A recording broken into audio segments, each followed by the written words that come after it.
You don't belong here. Staff Sergeant Cole Maddox's voice cut across the entire firing line like a blade. He wasn't whispering. He wanted everyone to hear it. He pointed directly at Riley Voss. No rifle in front of her. No data book open. Just a notebook and a spotting scope aimed at empty desert air. And he said it again louder. This evaluation is for shooters. Real shooters. Not tourists with binoculars. 12 elite operators heard every word. Nobody moved. Nobody defended her. And that was the moment the most important battle of the day began, before a single round was fired, before the desert showed anyone what it was truly capable of, before 67 bullets proved that the man doing the pointing was the one who didn't understand where he was. If you've ever been told you don't belong somewhere, stay with me. Subscribe to this channel, follow this story all the way to the end, and drop a comment telling me what city you're watching from. I want to see exactly how far this story travels. The Sonoran Desert does not care about your credentials. It does not care how many deployments you have, how many confirmed kills are written into classified files sitting in locked drawers at the Pentagon, or how many times you've qualified expert on a range back home where the wind behaved itself and the air stayed still and honest.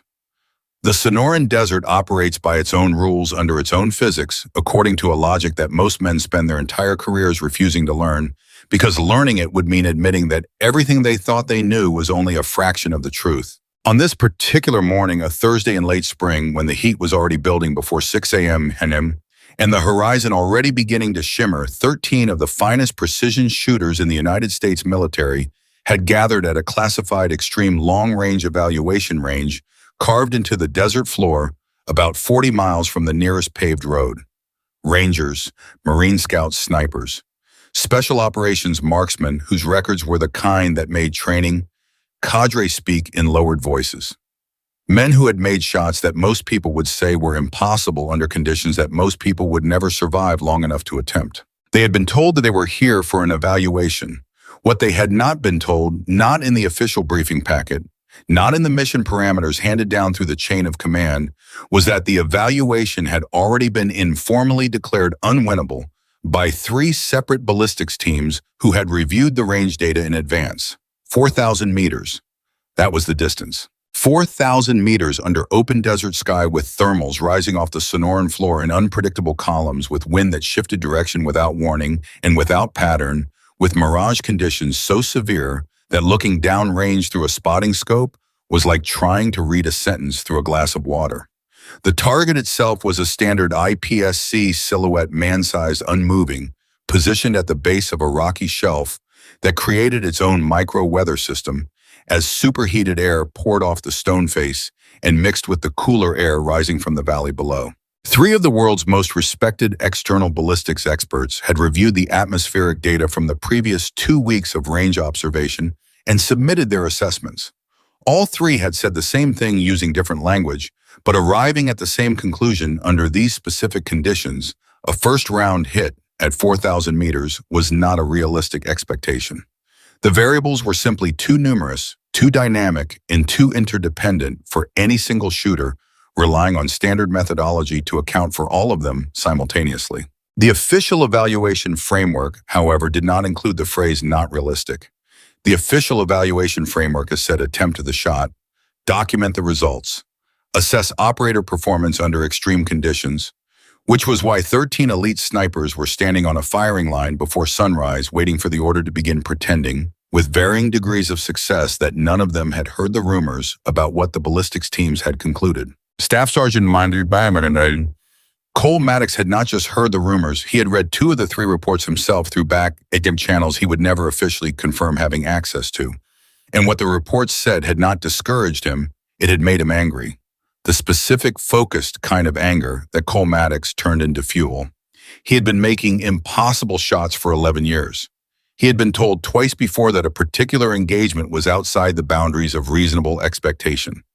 Both times he had proven the expectation wrong. He would prove it wrong again today. He stood at his position on the line, 6 feet 1 inch of absolute physical discipline, his kit broken in and arranged with the particular precision that distinguished operators who had lived in their gear from those who had simply worn it.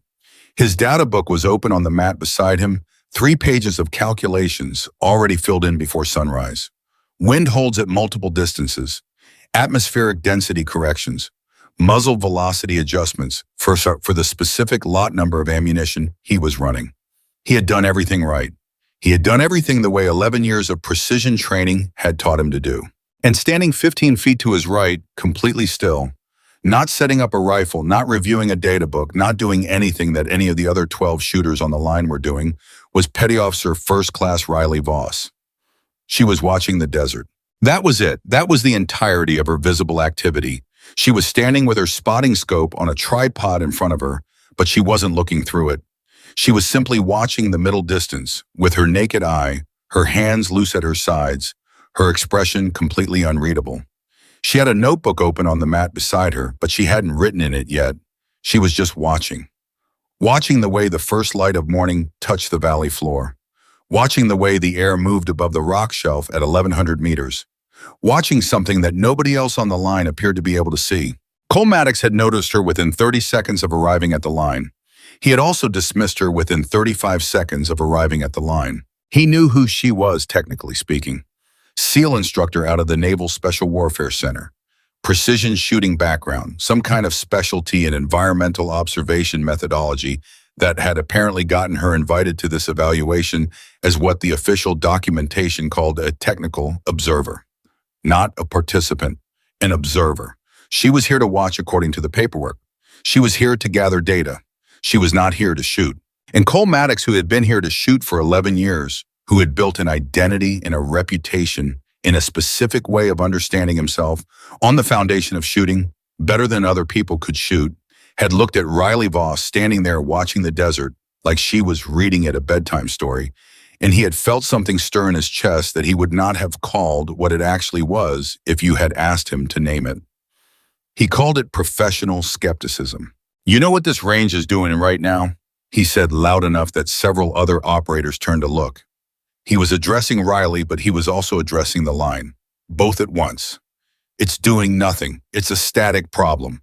Wind distance drop. Same variables we always solve. The teams who said this shot was impossible were looking at atmospheric data maze and getting scared of complexity.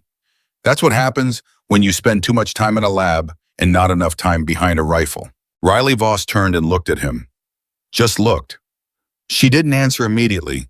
She let a few seconds pass, not out of hesitation, but with the quiet patience of someone who was deciding whether the question deserved a serious answer. "What's the thermal cycle doing at the 1,100-meter mark?" she said. Cole blinked. "What?"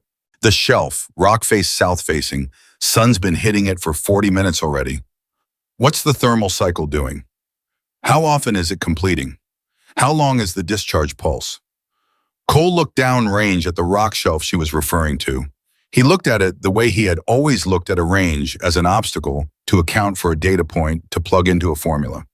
He saw a rocky formation. He saw potential wind deflection. He saw a variable to correct for. "It's a terrain feature," he said. "I've got it in my holds." "You've got a correction for it," Riley said. "That's not the same thing as knowing what it's doing."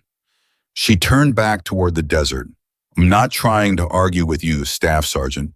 I'm just telling you there's a difference between correcting for something and understanding it." The silence that followed that statement was the particular kind of silence that falls when someone has said something that sounds simple but lands with unexpected weight. Two of the operators nearest to them, Sergeant Derek Huang and a ranger named Torres, exchanged a quick glance. Not agreement exactly, not dismissal either. Something in between. Cole Maddox closed his data book. Then he opened it again, because that was what you did when you had done your preparation correctly and you were confident in your preparation. "The shot is a ballistics problem," he said. "I solve ballistics problems." "Yes," Riley said quietly. "You do." That was all she said. Lieutenant Commander Mason Reyes arrived at the line at 0620, which was exactly when he had said he would arrive, because Reyes was the kind of man who said when he would be somewhere and then was there at that exact moment and never thought about it twice. He was 41 years old, lean in the particular way of men who had spent decades moving efficiently through difficult terrain, with a face that had been weathered into something that suggested patience without softness. He had commanded SEAL team elements in 3 theaters.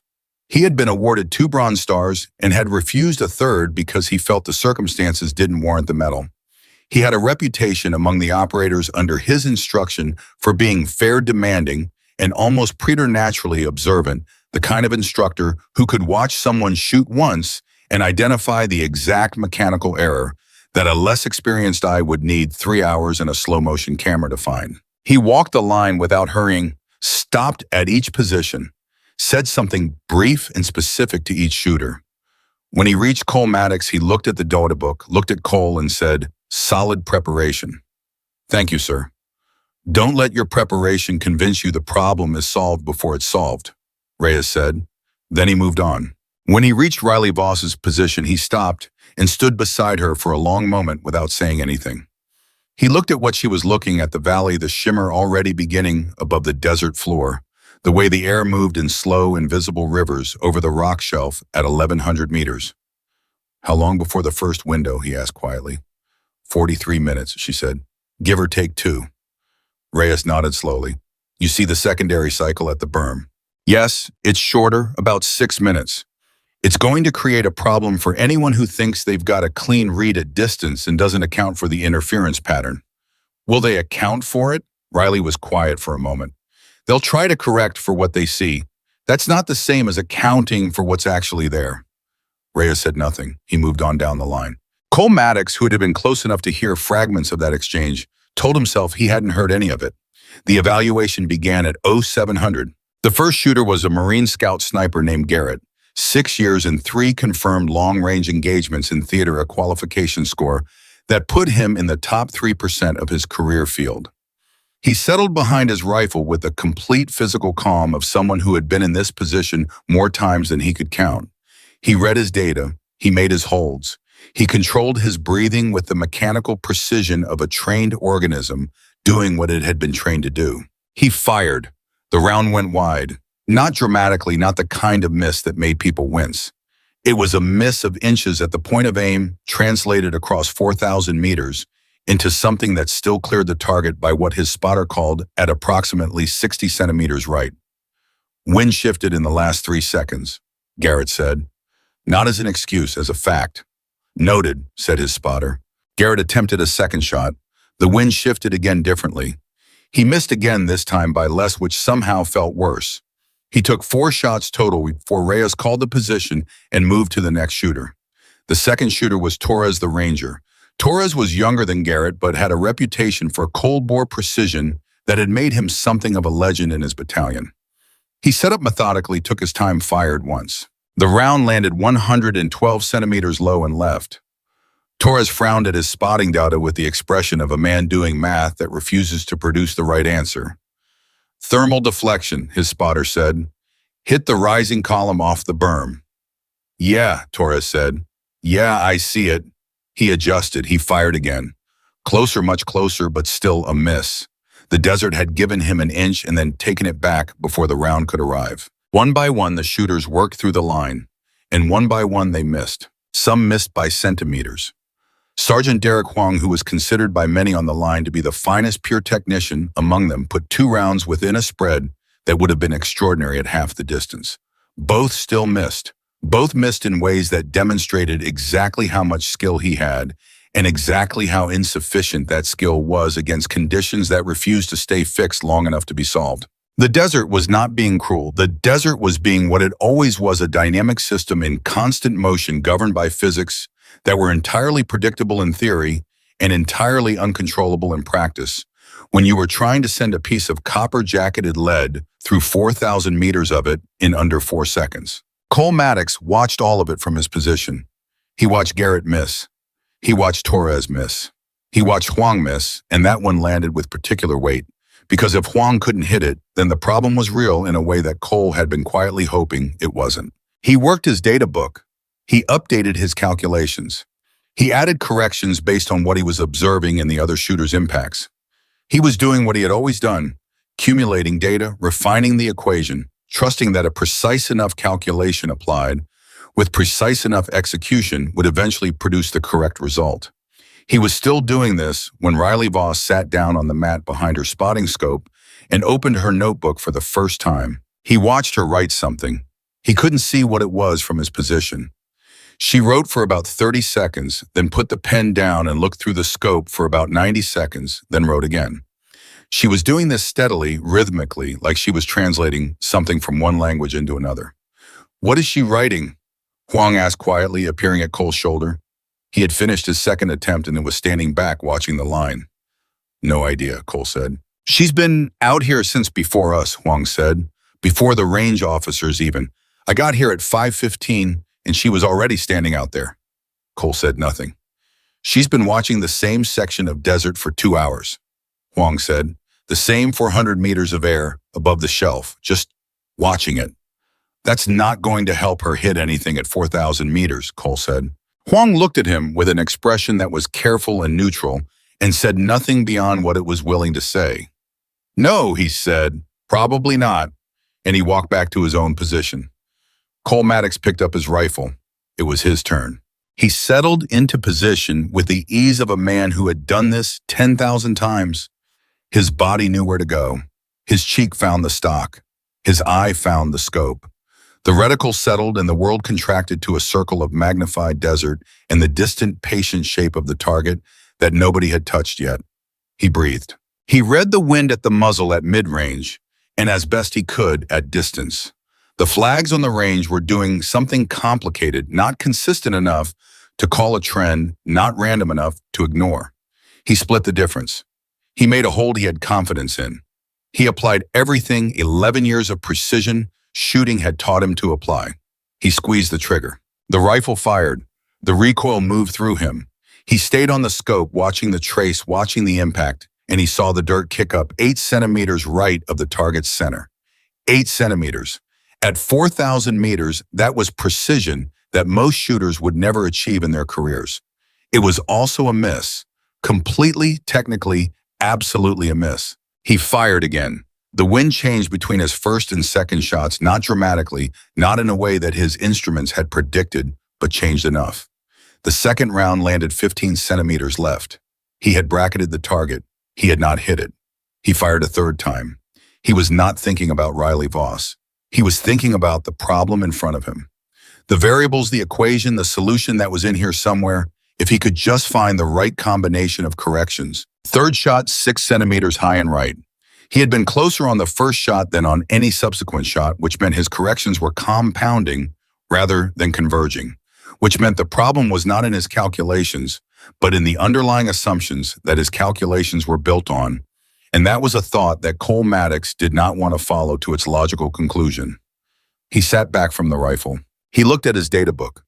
Pages of careful work, numbers that should have solved this. Numbers that had solved problems like this before at lesser distances under more cooperative conditions.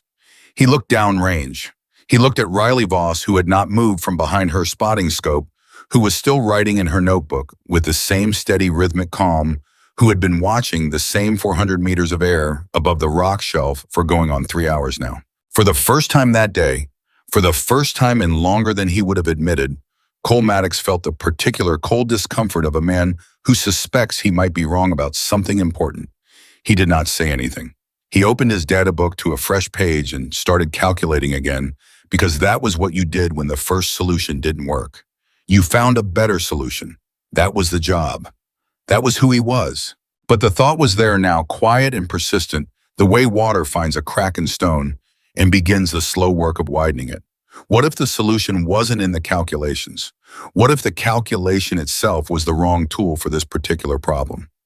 Cole Maddox looked at his data book, and for the first time in 11 years, he didn't entirely trust what he saw there. By 10:30 in the morning, 12 of the 13 shooters on the line had attempted the 4,000-meter shot. Collectively, they had fired 67 rounds.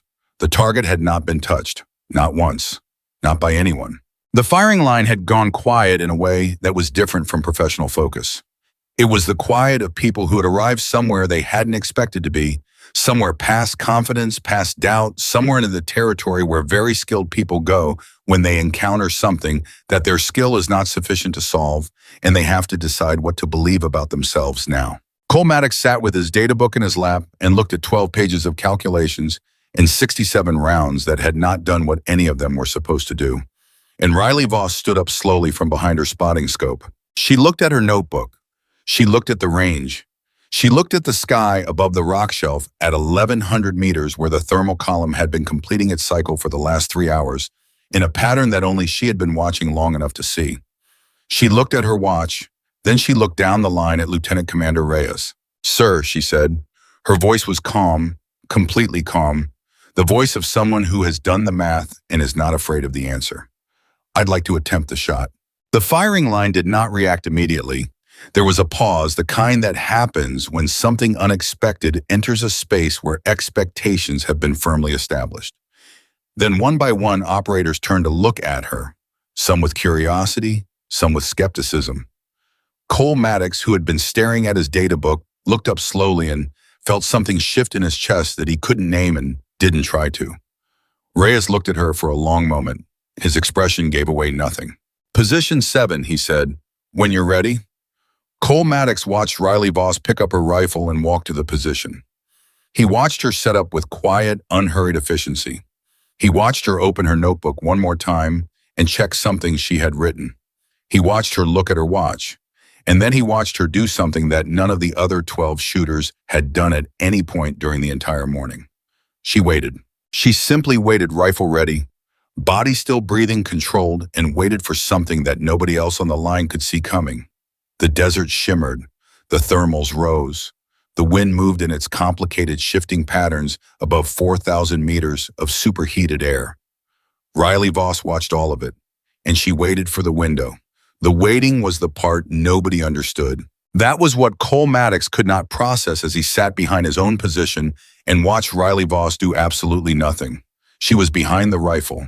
She was in position. The rifle was loaded. Her finger was indexed alongside the trigger guard in perfect disciplined form. Everything was ready.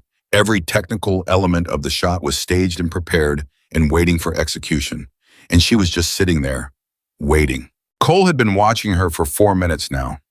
4 full minutes of Riley Voss doing nothing but breathing and watching the desert and occasionally glancing at her watch with the calm expression of someone waiting for a bus that she already knows the schedule for. The other operators on the line had noticed too. Conversations had stopped. The low murmur of post-shot analysis and data review that had been running in the background all morning had faded to nothing. 12 elite snipers were watching one Navy SEAL instructor sit behind a rifle and not shoot it. Derek Huang leaned close to Cole and said very quietly, "What is she doing?" "I don't know," Cole said. "Is she waiting for the wind to settle?" Cole watched her check her watch again, then look at the 1,100-meter shelf, then look back through her scope. "I don't think that's it," he said slowly.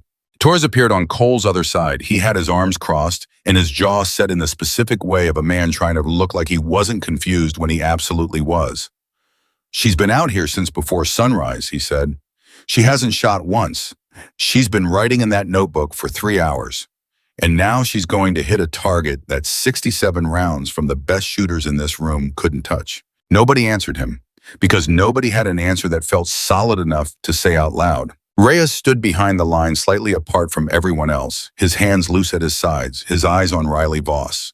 His expression was the same as it had been all morning, patient, watchful, giving nothing away.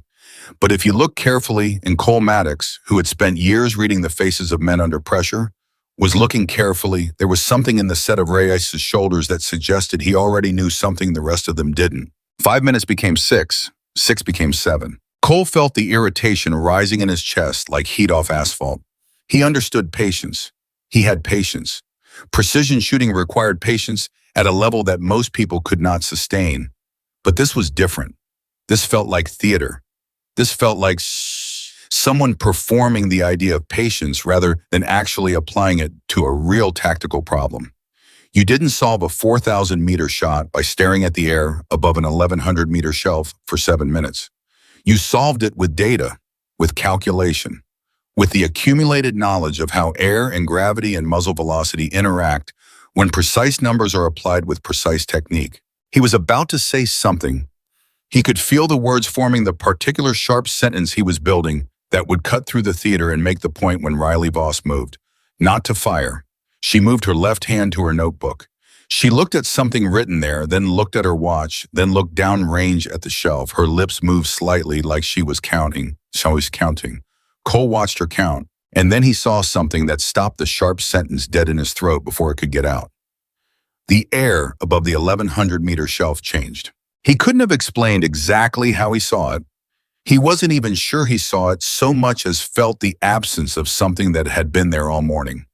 The shimmer above the shelf had been constant since before sunrise, a visible thermal discharge rising off the superheated rock in irregular pulses.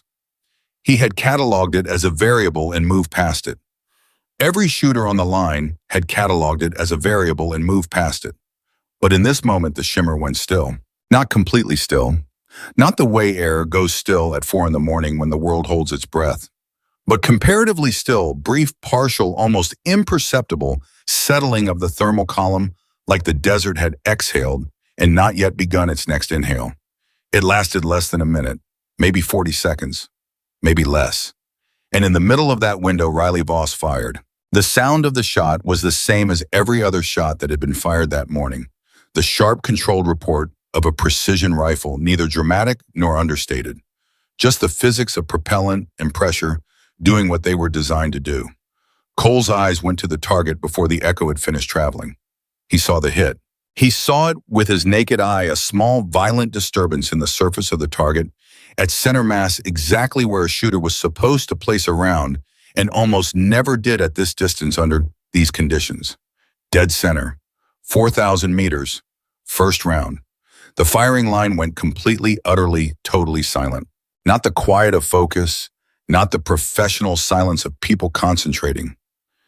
This was the silence of shock, the specific physical shock that happens when the human brain encounters something it has categorized as impossible and then has to rapidly, uncomfortably recategorize it as real.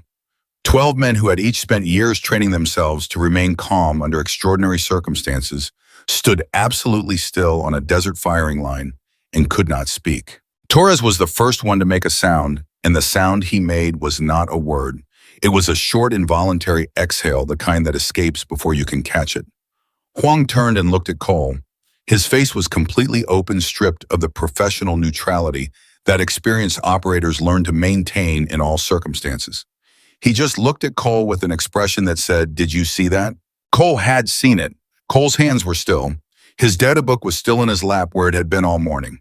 He was looking at the target at 4,000 meters, and the center mass hit that was visible, even from this distance, if you knew what you were looking for, and he was feeling something move through his understanding of the world that he did not have words for yet.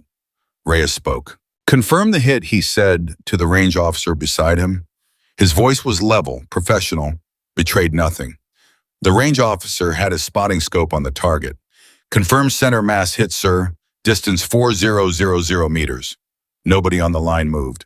Riley Voss was already reloading. That was the thing that cut through the shock faster than anything else could have, the simple businesslike fact of Riley reloading her rifle with the same unhurried efficiency she had brought to everything else she had done all morning. No celebration, no reaction. She reloaded, she settled back into position, she looked at her notebook. Once she looked at her watch once. "She's going to do it again," Huang said.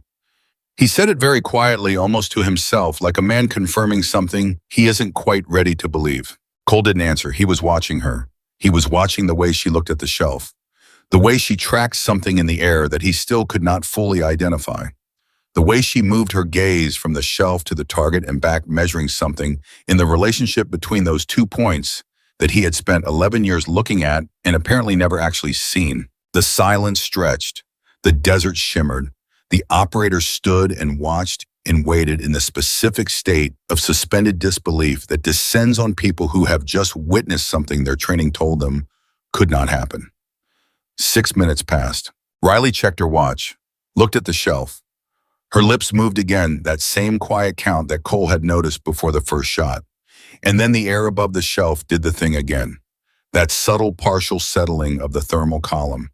That brief window in the constant atmospheric motion. She fired. Second shot. Same mechanics, same patience, same quiet, decisive execution. Cole was watching the target through his own scope this time. He had picked it up without fully deciding, to driven by some instinct older than his training, and he had the target in the reticle when the second round arrived. Center mass. Again, not near center mass, not close to center mass. Center mass the way a shooter who has studied a problem and solved it places a round not with luck, but with the specific confidence of someone operating from a real system. This time the sound that came from the firing line was different. It wasn't silence. It was something in between, a collective half-suppressed reaction that moved through 12 trained operators like a current. Someone said, "Jesus." Someone else, Cole thought it might have been Garrett, said something under his breath that couldn't be heard over the ambient noise of the desert. Cole Maddox did not say anything. He put his scope down. He picked up his data book.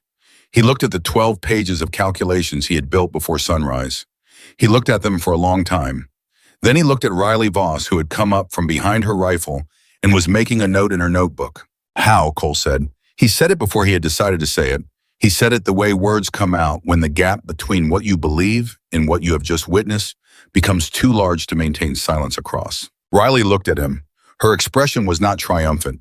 It was not the expression of someone who has just beaten someone else at something. It was thoughtful, the expression of someone who has solved a problem she has spent a long time understanding and is now deciding how to explain the solution. "The shelf," she said. "The thermal cycle at the 1100-meter mark completes on a 9-minute interval. Every 9 minutes, the discharge pulse drops for approximately 40 seconds. During that window, the interference pattern between the shelf thermals and the valley floor convection column resolves. The air between the shooter and the target becomes as close to homogeneous as it gets in these conditions. It's not calm, it's never calm out here, but it's predictable. For 40 seconds, it's predictable." Cole stared at her. A 9-minute cycle.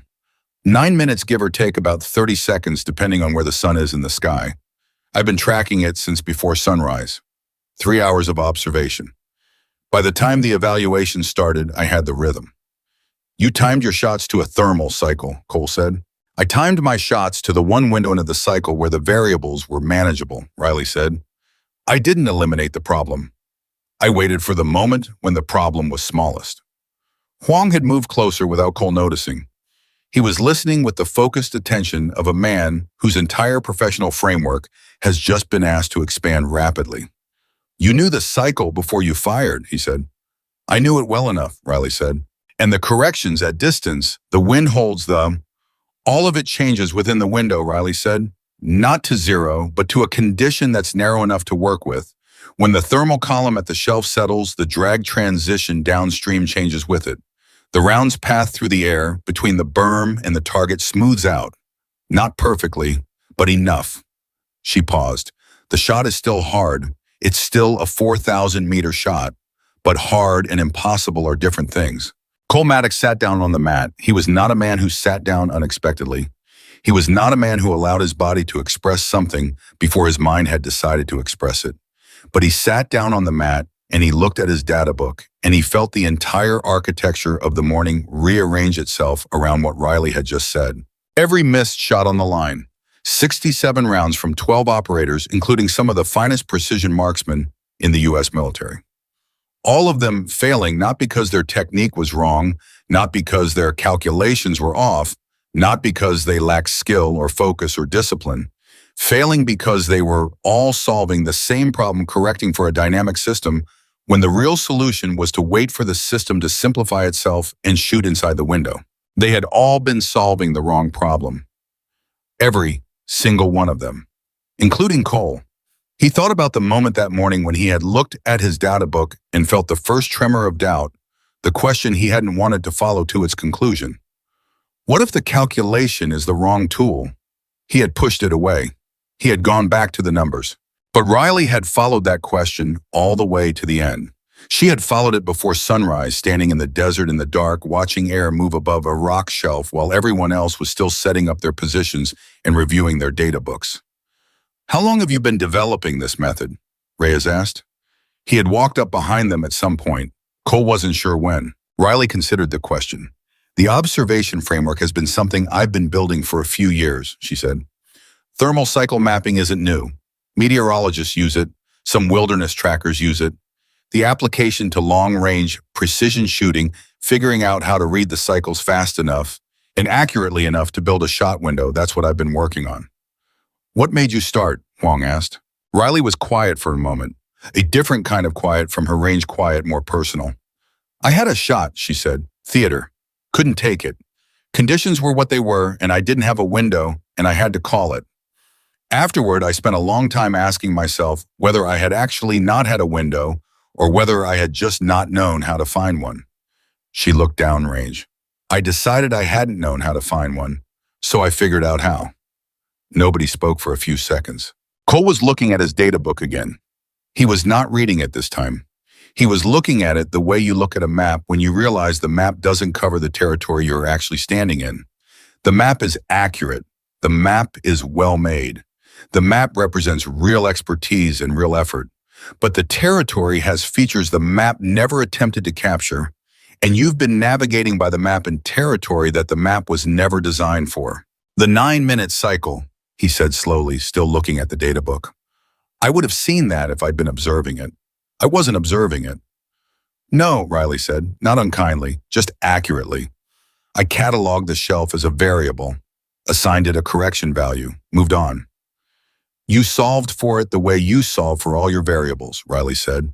That's the training. That's what the methodology produces. It's not wrong. It's just not sufficient for this particular problem. Cole looked up.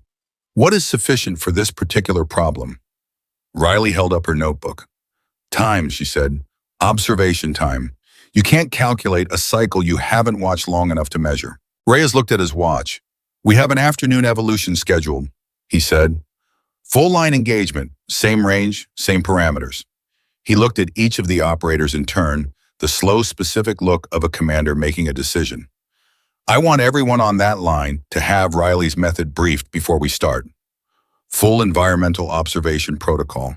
Every operator spends the first 40 minutes watching the range, not setting up a firing position. The silence that followed this order was different from all the silences that had come before it. This was the silence of professional recalibration, the sound of very good operators processing information that requires them to revise something they have held as foundational. Torres said, 40 minutes of observation before we shoot. 40 minutes minimum, Reyes said. You're not looking for wind. You're looking for cycles, rhythms, patterns, and how the thermal system behaves over time. You're building a picture of what the air is going to do, not what it's doing right now. In the shot window, Huang said, working it out, we identify the window from the observation, then we time the shot to the window. That's it, Riley said. Garrett said from somewhere behind the group. So this whole morning, he stopped, tried again. This whole morning, we were all just trying to correct for a problem that wasn't correctable because we were shooting into conditions we hadn't actually read. You were shooting into conditions you had measured, Riley said carefully.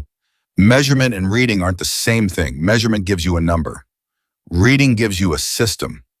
The system is what tells you when your number is going to mean what you need it to mean. Garrett looked at his rifle, then at the target 4,000 meters away, then at his rifle again. I've been shooting for 9 years, he said, not with bitterness, with the specific, careful tone of a man doing an honest accounting. I've never heard anybody describe it like that. Most people don't need to, Riley said. At ranges where the variables are manageable, measurement is sufficient. This range is different. This is a range where the variables compound faster than any correction system can track them in real time. You can't outrun it. You have to learn its timing. Cole Maddox was on his feet. He didn't remember standing up, but he was standing and he was looking at Riley Voss with an expression that anyone who knew him would have been surprised to see. Not challenged, not competitive, not the defended certainty that had characterized his face all morning. He looked like a man who has just had a door opened in a wall he had been walking along for 11 years without knowing the door was there. Show me the notebook, he said. Riley looked at him. A real look measuring, assessing, deciding. Why trauma? Because I want to understand what you were tracking, Cole said. I want to see the cycle data. I want to compare it against my environmental corrections from this morning and figure out where my methodology diverged from what was actually happening. For a moment, nothing moved. Then Riley held out the notebook. Cole took it with both hands. He looked at the first page. Columns of timestamps, observations, notations about thermal behavior at specific points on the range tracked at 3-minute intervals beginning at 5:12 in the morning. The cycle lengths were charted. The discharge pulse durations were recorded. The interference patterns between the shelf thermals and the valley convection column were mapped across time in a way that was methodical, patient, and astonishingly detailed. He turned to a page near the middle, found the notation that identified the 9-minute cycle, saw the window, the 40-second period of relative atmospheric alignment, marked in a double underline with the specific environmental conditions that signaled its approach. Then he looked at his own data book, his corrections for the shelf. A single number assigned early in his preparation, updated twice based on post-shot observations, never fundamentally reconsidered, because the methodology didn't include a mechanism for reconsidering foundational assumptions in the middle of an engagement. The difference between those two documents, Riley's notebook and his data book, was not a difference in skill. Cole Maddox was elite. Everyone on this line was elite. The difference was in what each document was trying to capture. His data book was trying to capture the correct answer. Riley's notebook was trying to capture the correct question. "Your hold corrections are close," Riley said. She was beside him looking at his data book over his shoulder. "Your wind reads are solid. Your density corrections are right. The math is good." "The math is solving the wrong problem," Cole said. He said it out loud this time. Said it plainly without the defensive edge he would have used 2 hours ago. "The math is solving a solvable version of the problem," Riley said. "The real problem includes a time dimension that standard methodology doesn't account for." Cole looked at Huang. Huang looked back with the expression of a man who had the same thought at the same moment and was equally uncomfortable with what it implied. "If we'd all been doing observation protocol this morning," Huang said slowly, "how many of those 67 rounds would have hit?" Riley thought about it, genuinely thought, not the quick, dismissive non-answer, but the real consideration of someone running the numbers honestly. "At 4,000 meters with proper window identification." She paused. "More than zero." It was not a triumphant answer. It was not designed to sting, but it landed on the firing line with the weight of 67 misses and everything they implied about what the morning had actually been testing, not the shooter's abilities, but their methodology's limits. Reyes looked at his watch again. "Lunch break, 30 minutes. Then we're back on the line for the afternoon evolution." He looked at Riley. "I want a full briefing of the observation framework. Everything. The cycle identification protocol, the window parameters, the data collection methodology." He looked at Cole. "Maddox, you're taking notes." Cole Maddox, who had told Riley Voss that morning that she didn't belong here, looked at Lieutenant Commander Reyes and said, "Yes, sir."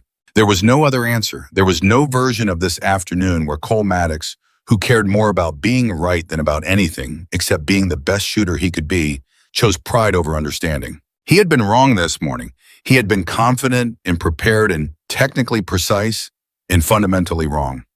And somewhere in the 40 minutes between watching Riley settle behind the rifle and watching her make a second, impossible shot at 4,000 meters, he had arrived at the specific, uncomfortable place where a man has to decide what matters more, the version of himself that was right this morning or the version of himself that would be better tomorrow. Cole Maddox chose tomorrow. He picked up his data book. He found a clean page in the back. He wrote the date and the location at the top. Then he looked at Riley Voss, who was already pulling a chair into a circle, with the other operators already opening to the first page of her notebook, already beginning the work of translating what she had spent 3 years building into something 12 elite shooters could learn in 30 minutes and then test on a firing line before sundown. He walked to the circle and sat down. He put his pen on the page. And for the first time in 11 years, Cole Maddox went to school. The circle formed the way circles always form among operators without ceremony, without anyone directing where to sit or how to arrange themselves, just the organic clustering of people who have spent enough time in professional proximity to each other that they move like a single organism when the situation calls for it. 12 chairs, 12 men. Riley Voss standing at the center with her notebook open, the desert at her back, the sun now high enough that everything outside the shade of the rain shelter was hammering with heat. Nobody had eaten yet.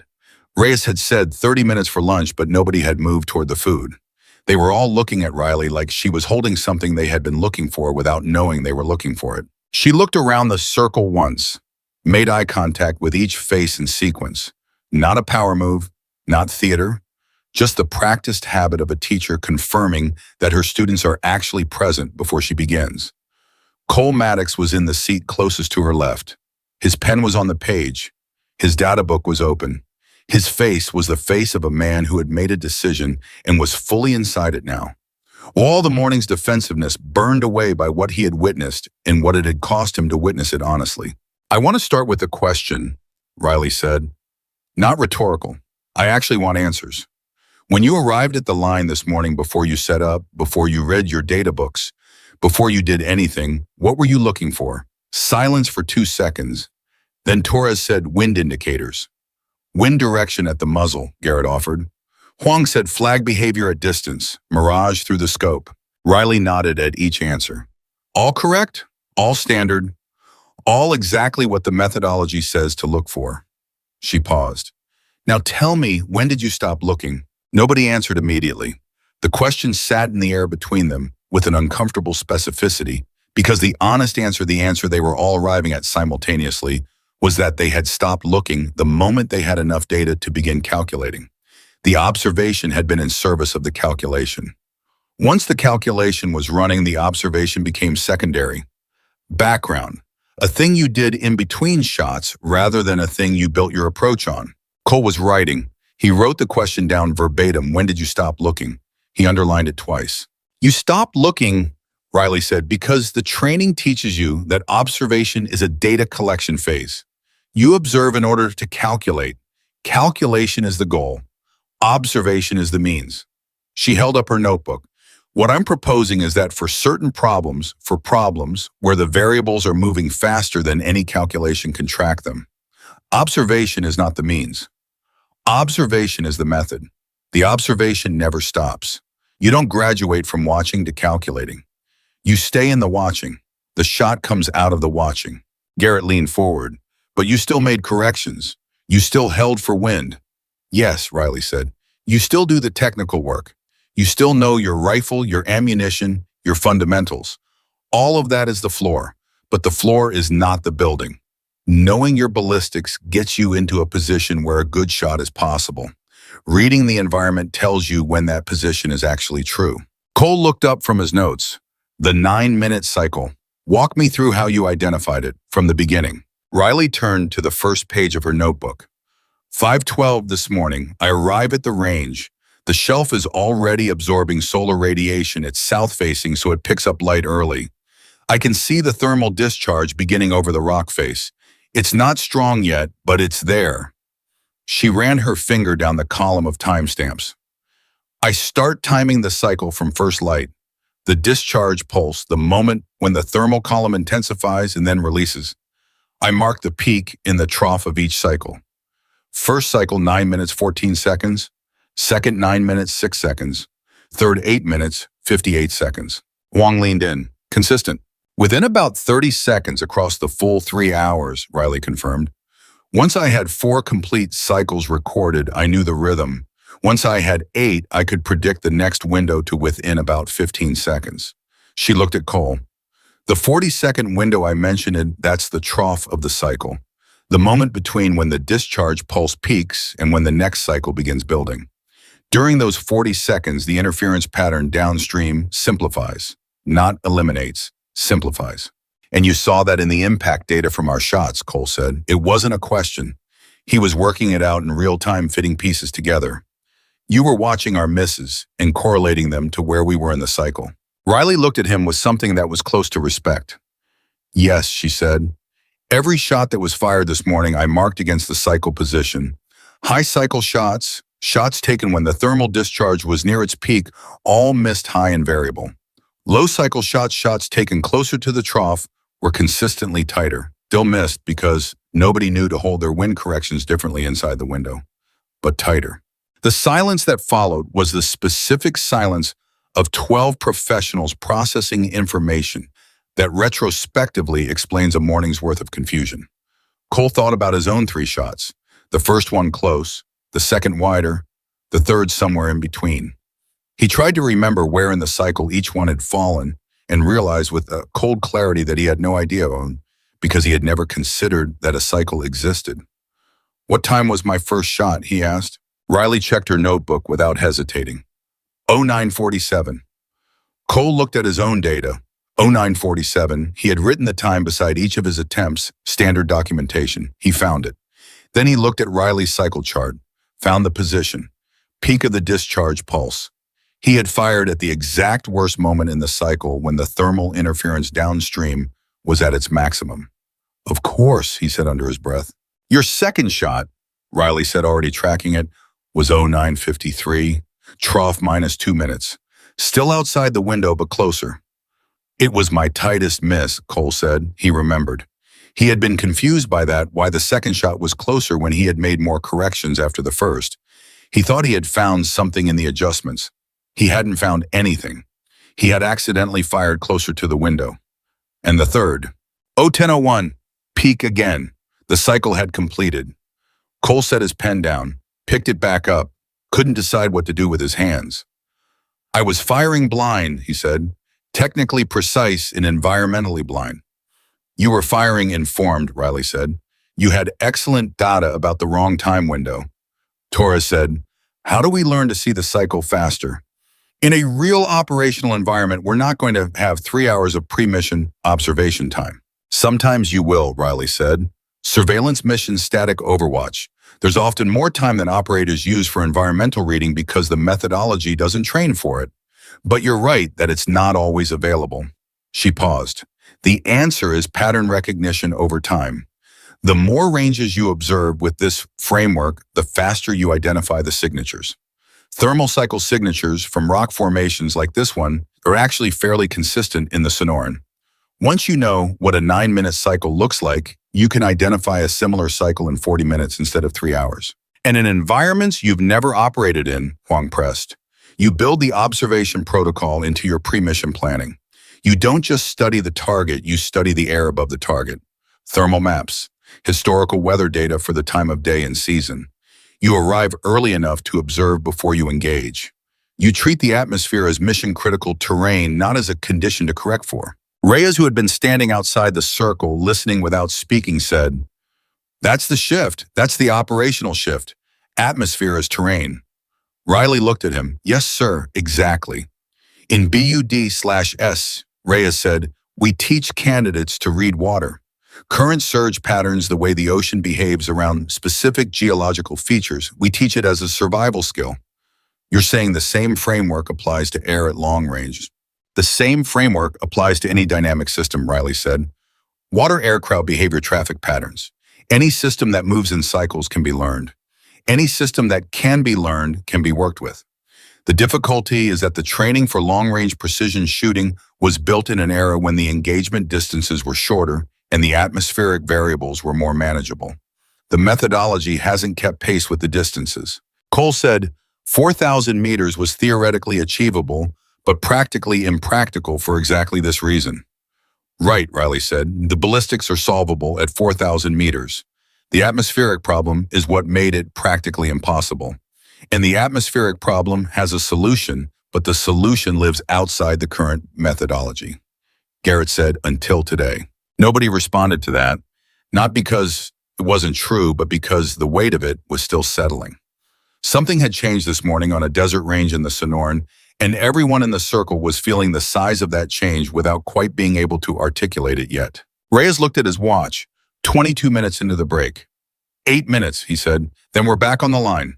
I want the afternoon evolution to be a demonstration not of individual skill, but of methodology. We're going to show whether this framework can be transmitted fast enough to change outcomes in a single session.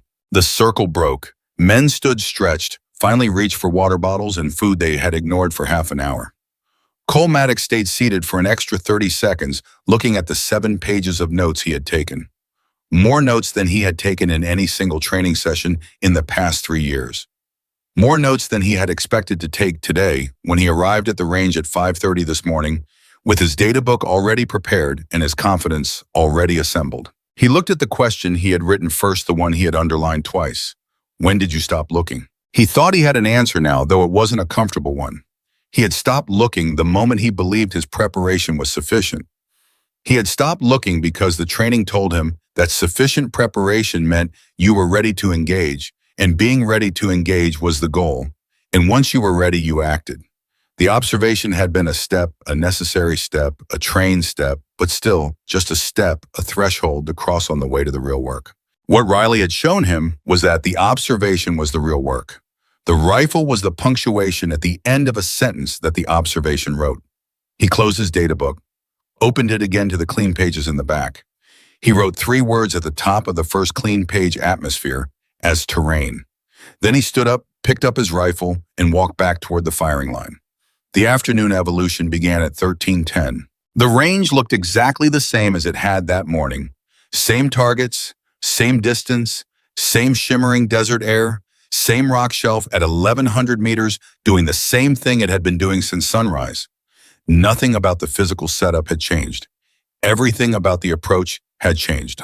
For the first time in the history of this range, and possibly Riley suspected in the history of any formal precision shooting evaluation in the U.S. military, 13 shooters arrived at a firing line and did not set up their rifles first. They set up their observation equipment, spotting scopes, tripods, notebooks. They sat behind their scopes and they watched the range the way Riley had been watching it since 5:12 that morning. And they started writing things down. It was awkward at first. Not the act of watching operators watch. Surveillance, reconnaissance, overwatch, these were not foreign activities. But watching an empty range and writing down observations about the air above a rock shelf felt strange to people who had been trained to see observation as a precursor to action. The instinct was to move toward the rifle. Every few minutes, one shooter or another would catch himself leaning toward his firing position before he had completed his observation cycle, then consciously pull back. Riley walked the line, not correcting technique. There was no technique to correct because the technique was simply to look in and record. She was watching what they noticed, listening to what they said to their spotters, reading the quality of their attention. At 13:22, Torres said from his position, "I've got a pulse pattern at the shelf. It's doing something regular." He said it with the surprised tone of a man who has just discovered that the thing he was told to look for is actually there. "Time it," Riley said. She kept walking. At 13:28, Huang called out, "Cycle length looks like it's between 8 and 10 minutes. I've seen 2 peaks. Spacing is consistent." He paused. "Riley, the window is real." "It was always real," she said without turning. "You just didn't have the time data before." At 13:31, Garrett said very quietly to no one in particular, "I've been shooting for 9 years and I have never done this." He wasn't complaining.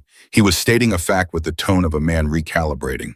Cole Maddox at his position had not spoken since the afternoon evolution began. He was behind his spotting scope.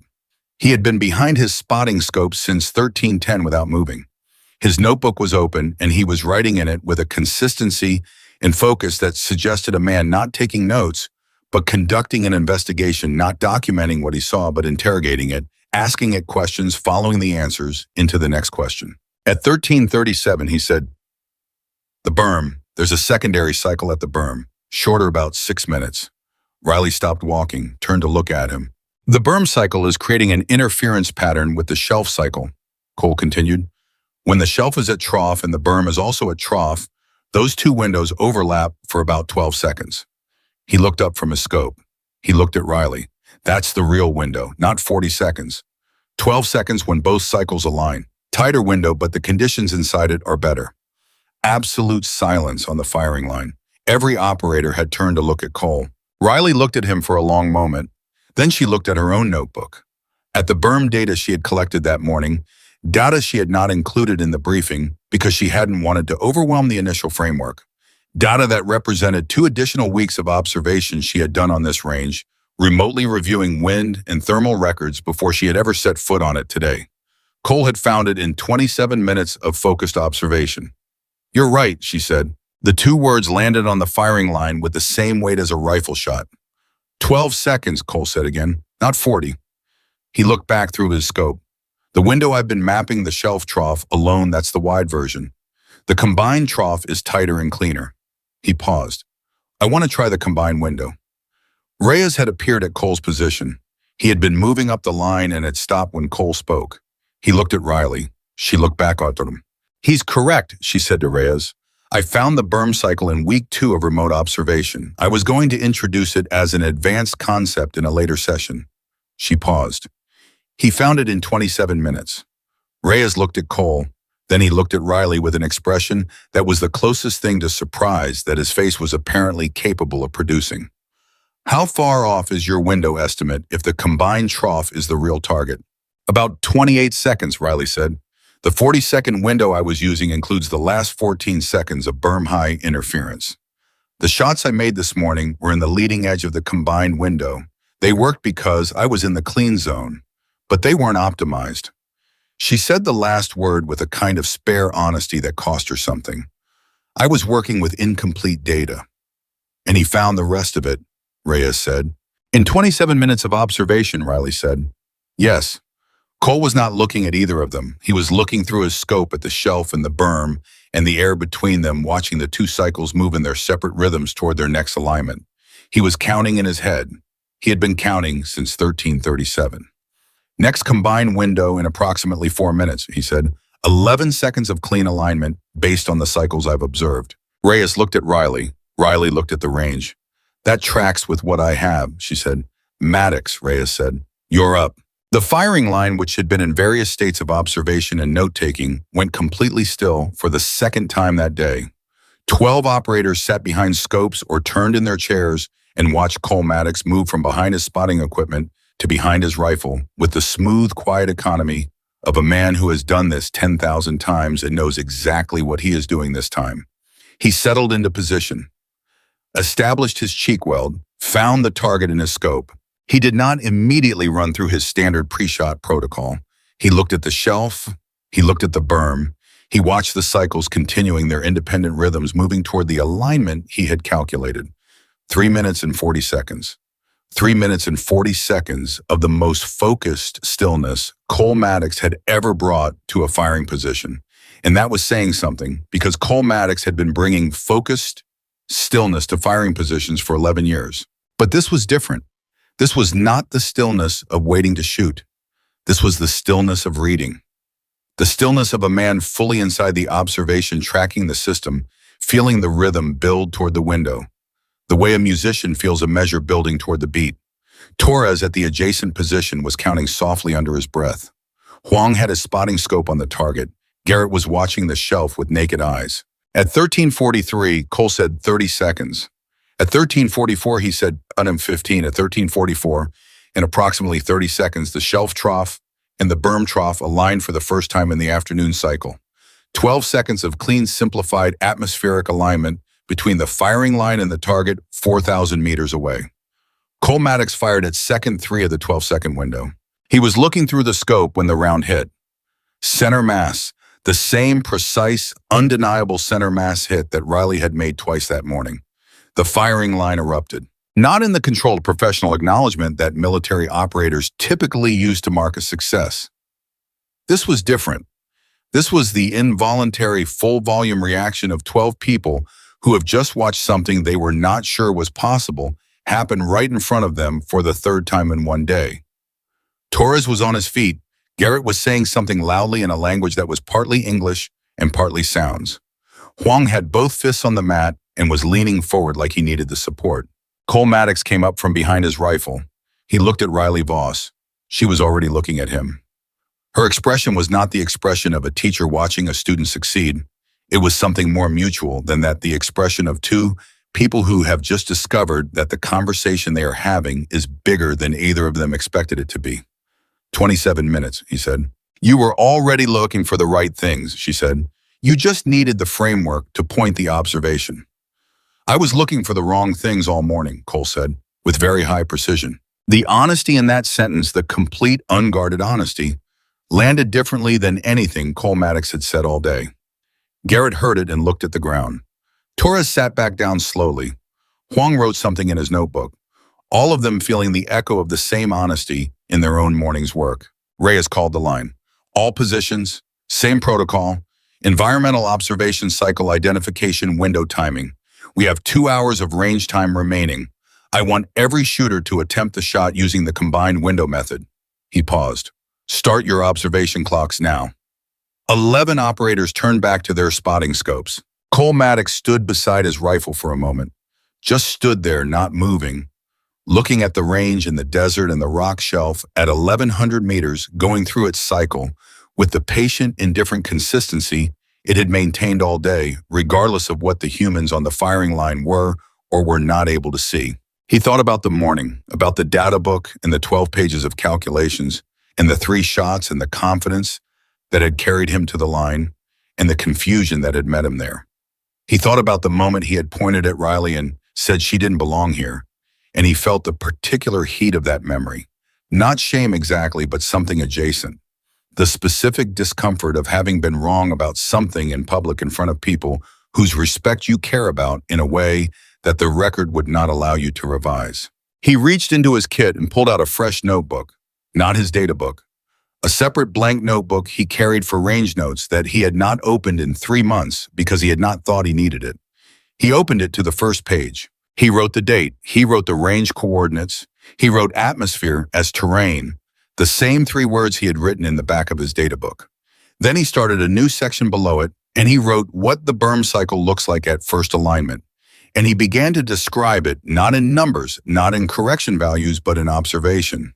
What it looked like, what preceded it, what the air did in the 30 seconds before the trough arrived. He wrote for 2 minutes. Then he picked up his spotting scope and went back to watching the range. At 14:02, Torres made his first ever hit at 4,000 meters. The shot landed slightly high of center, but within the A zone, and Torres let out a sound that was half profanity and half something that had no word. At 14:16, Huang hit center mass on his 3rd attempt, using the combined window having identified the alignment independently from his own observation data. He looked at his notebook for a long time after the shot, comparing what he had predicted with what had happened, making notations with the focused intensity of a scientist who has just confirmed a hypothesis. At 14:31, Garrett hit the target on his first attempt of the afternoon. He had spent 40 minutes in observation before shooting. He had taken more notes than he had taken at any range session in his career. He had shot once and hit. He sat behind his rifle for a long time after the hit, not celebrating, not reviewing his data, just sitting there looking at 4,000 meters of desert air, feeling the size of the gap between what this morning had been and what this afternoon was becoming. Reyes documented everything. He had a range officer with a tablet recording each attempt, each hit, each observation timeline, each window identification. By 1500, he had enough data to see what was happening with complete clarity. Operators who spent more than 30 minutes in environmental observation before shooting were hitting the target at a rate that no precision shooting evaluation at this range had ever produced. The methodology was not just working, it was transferring. In a single afternoon session with a 30-minute briefing and a framework that could be written on one side of a notebook page, 12 operators who had collectively failed 67 times that morning were making shots that 3 separate ballistics teams had declared practically impossible. The range did not care. The desert continued doing what it had been doing since before any of them arrived, cycling through its rhythms, moving its air in patterns that were always there, always readable, always available to anyone patient enough to watch them. Cole Maddox at his position had been watching for 2 hours. He had 4 pages of observation notes. He had timed 6 complete cycles of the shelf and 7 of the berm. He had identified 3 combined window alignments. He had attempted the shot twice more, once in a combined window he had predicted correctly, once in a window he had slightly miscalculated. The correctly predicted window produced a hit. The miscalculated window produced a miss that was nonetheless his tightest miss of the entire day. He was learning the range, not calculating it, learning it. At 15:20, Riley walked to his position. She stood beside him and looked through her own scope at the range. "How's the cycle behaving this late in the afternoon?" she asked. She was not testing him. She was asking because she wanted to know, because his observation data from the last 2 hours was a genuine addition to what she knew about this range. "The berm cycle is shortening," Cole said. "Was 6 minutes this morning. Now it's running about 5:40. Solar heating differential as the angle changes, I think." Riley was quiet for a moment. Then, "I don't have afternoon data on this range. I've only observed morning sessions." Cole looked at her. There it was, the other side of the equation. She had built something extraordinary. She had 3 years of framework development and a morning of observation that had produced 2 impossible shots. But the framework was not complete. The framework was never going to be complete. The framework was a living thing that grew with every hour of observation every operator brought to it. "I'll write up the afternoon cycle data," Cole said. "Full timeline. You should have it." "I'd like that," Riley said. They stood together for a moment. 2 operators on a desert firing line looking at 4,000 meters of air that they were both in different ways still learning to read. "For what it's worth," Cole said, What you said this morning about me solving the wrong problem. He paused. You were right. I've been solving the wrong problem for 11 years and producing good results, which is the worst possible way to be wrong, because it means you never have to confront it. Riley said nothing for a moment. Then, the results weren't wrong. The ceiling was wrong. You'd hit yours. This is just a higher ceiling. Cole thought about that, thought about 11 years of data books and qualification scores and confirmed engagements and the identity he had built on all of it. Not wrong, just the ceiling of a framework that had taken him exactly as far as it could take him and then stopped. How high does the new ceiling go? He asked. Riley looked at the range, at the target 4,000 meters away, at the desert that was still moving, still cycling, still patiently waiting for anyone willing to watch it long enough to learn its language. I don't know yet, she said. That's the part I'm still figuring out. Cole picked up his rifle. He checked his watch. The next combined window was in 3 minutes and 40 seconds. He settled into position, put his eye to the scope, and started counting. The sun dropped another degree in the sky, and the shadows on the firing line lengthened by a foot, and Cole Maddox was still counting. 3 minutes and 40 seconds became 3 minutes and 20. 3 minutes and 20 became 2:40. The desert did not hurry for anyone. It did not slow down. It did what it had always done, move through its cycles with the patient indifference of a system that had been running for 10,000 years before the first human being ever thought to study it, and would be running for 10,000 more after the last one stopped. Cole fired at second 4 of the combined window. Center mass, his third consecutive hit of the afternoon. He came up from behind the rifle and did not make a sound. He just sat with it for a moment, the feeling of the hit, the confirmation through the scope, the specific interior quiet of a man who has found something real after a long time of looking in the wrong direction. It did not feel like triumph. It felt like recognition, like arriving somewhere he should have been years ago and finding it exactly as good as he had hoped. He wrote in his notebook, time of shot, window position, cycle count, atmospheric notes. He had 6 pages now. All afternoon, all observation first data that looked nothing like his data book from this morning and everything like Riley's notebook from this morning, and he was beginning to understand that the notebook he was filling right now was not a record of today. It was the beginning of a new methodology that he would spend the next several years of his career developing, testing, and teaching to people who hadn't been in the Sonoran Desert on this particular Thursday when everything changed. At 15:40, Reyes called all positions to the ready line, not to shoot, to observe together. It was something none of them had done before. 13 shooters and 1 instructor standing behind a single long spotting position, all watching the same section of range, comparing what each of them saw in real time. Reyes had ordered it without explanation, and none of them had questioned it, because by this point in the afternoon, the line between questioning and learning had dissolved so completely that most of them had stopped drawing it. Tell me what you see, Reyes said. Not to anyone specifically, to all of them. Torres spoke first. Shelf cycle is at peak, coming down toward trough in about 4 minutes. Garrett berm cycle is midpoint, rising. Combined window is about 8 minutes out. Huang, there's a third pattern. I don't know what it is yet, but there's something happening at distance around the 2,000 meter mark. The mirage is doing something regular. Not random. Regular. The line went quiet. Everyone looked at the 2,000 meter mark. Riley said nothing. She was looking at the same point Huang had identified. Her face was still, which Cole had learned over the course of this day was not the same as her being blank. Her stillness was the stillness of very active processing, the way a computer screen goes dark when it is working hardest. How regular? Cole asked Huang. I want to say every 11 minutes, Huang said. I've only seen it twice, so I'm not confident, but twice at the same interval. What does it do? Cole asked. The mirage layer thickens, like there's a secondary convection source at depth below the 2,000 meter surface. It doesn't last long, maybe 90 seconds. But when it thickens, any round passing through that layer is going to get pushed. He paused. Pushed how much, I don't know. I don't have enough data. Cole looked at Riley. Riley was still looking at the 2,000 meter mark. How long have you been seeing it? She asked Huang. Since about 14:30.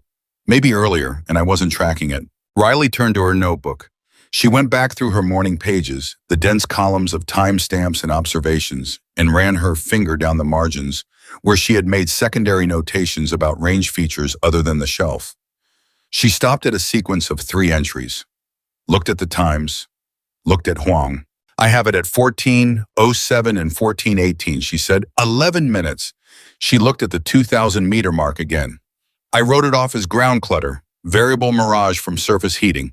I did not identify the regularity. The silence that followed that admission was significant. Not because it diminished Riley. Everyone on the line had watched her hit center mass twice at 4,000 meters, under conditions that 67 other rounds had failed to solve, but because it demonstrated something that was in some ways more important than what she had accomplished this morning. The framework she had built was powerful, and it was incomplete. It was always going to be incomplete.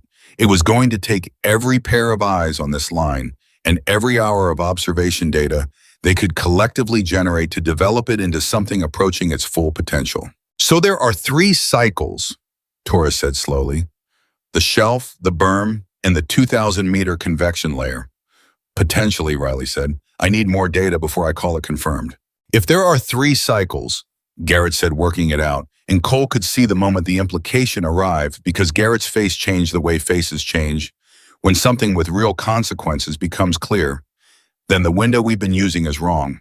The combined window we identified this afternoon, shelf trough and berm trough, that's still not the full picture.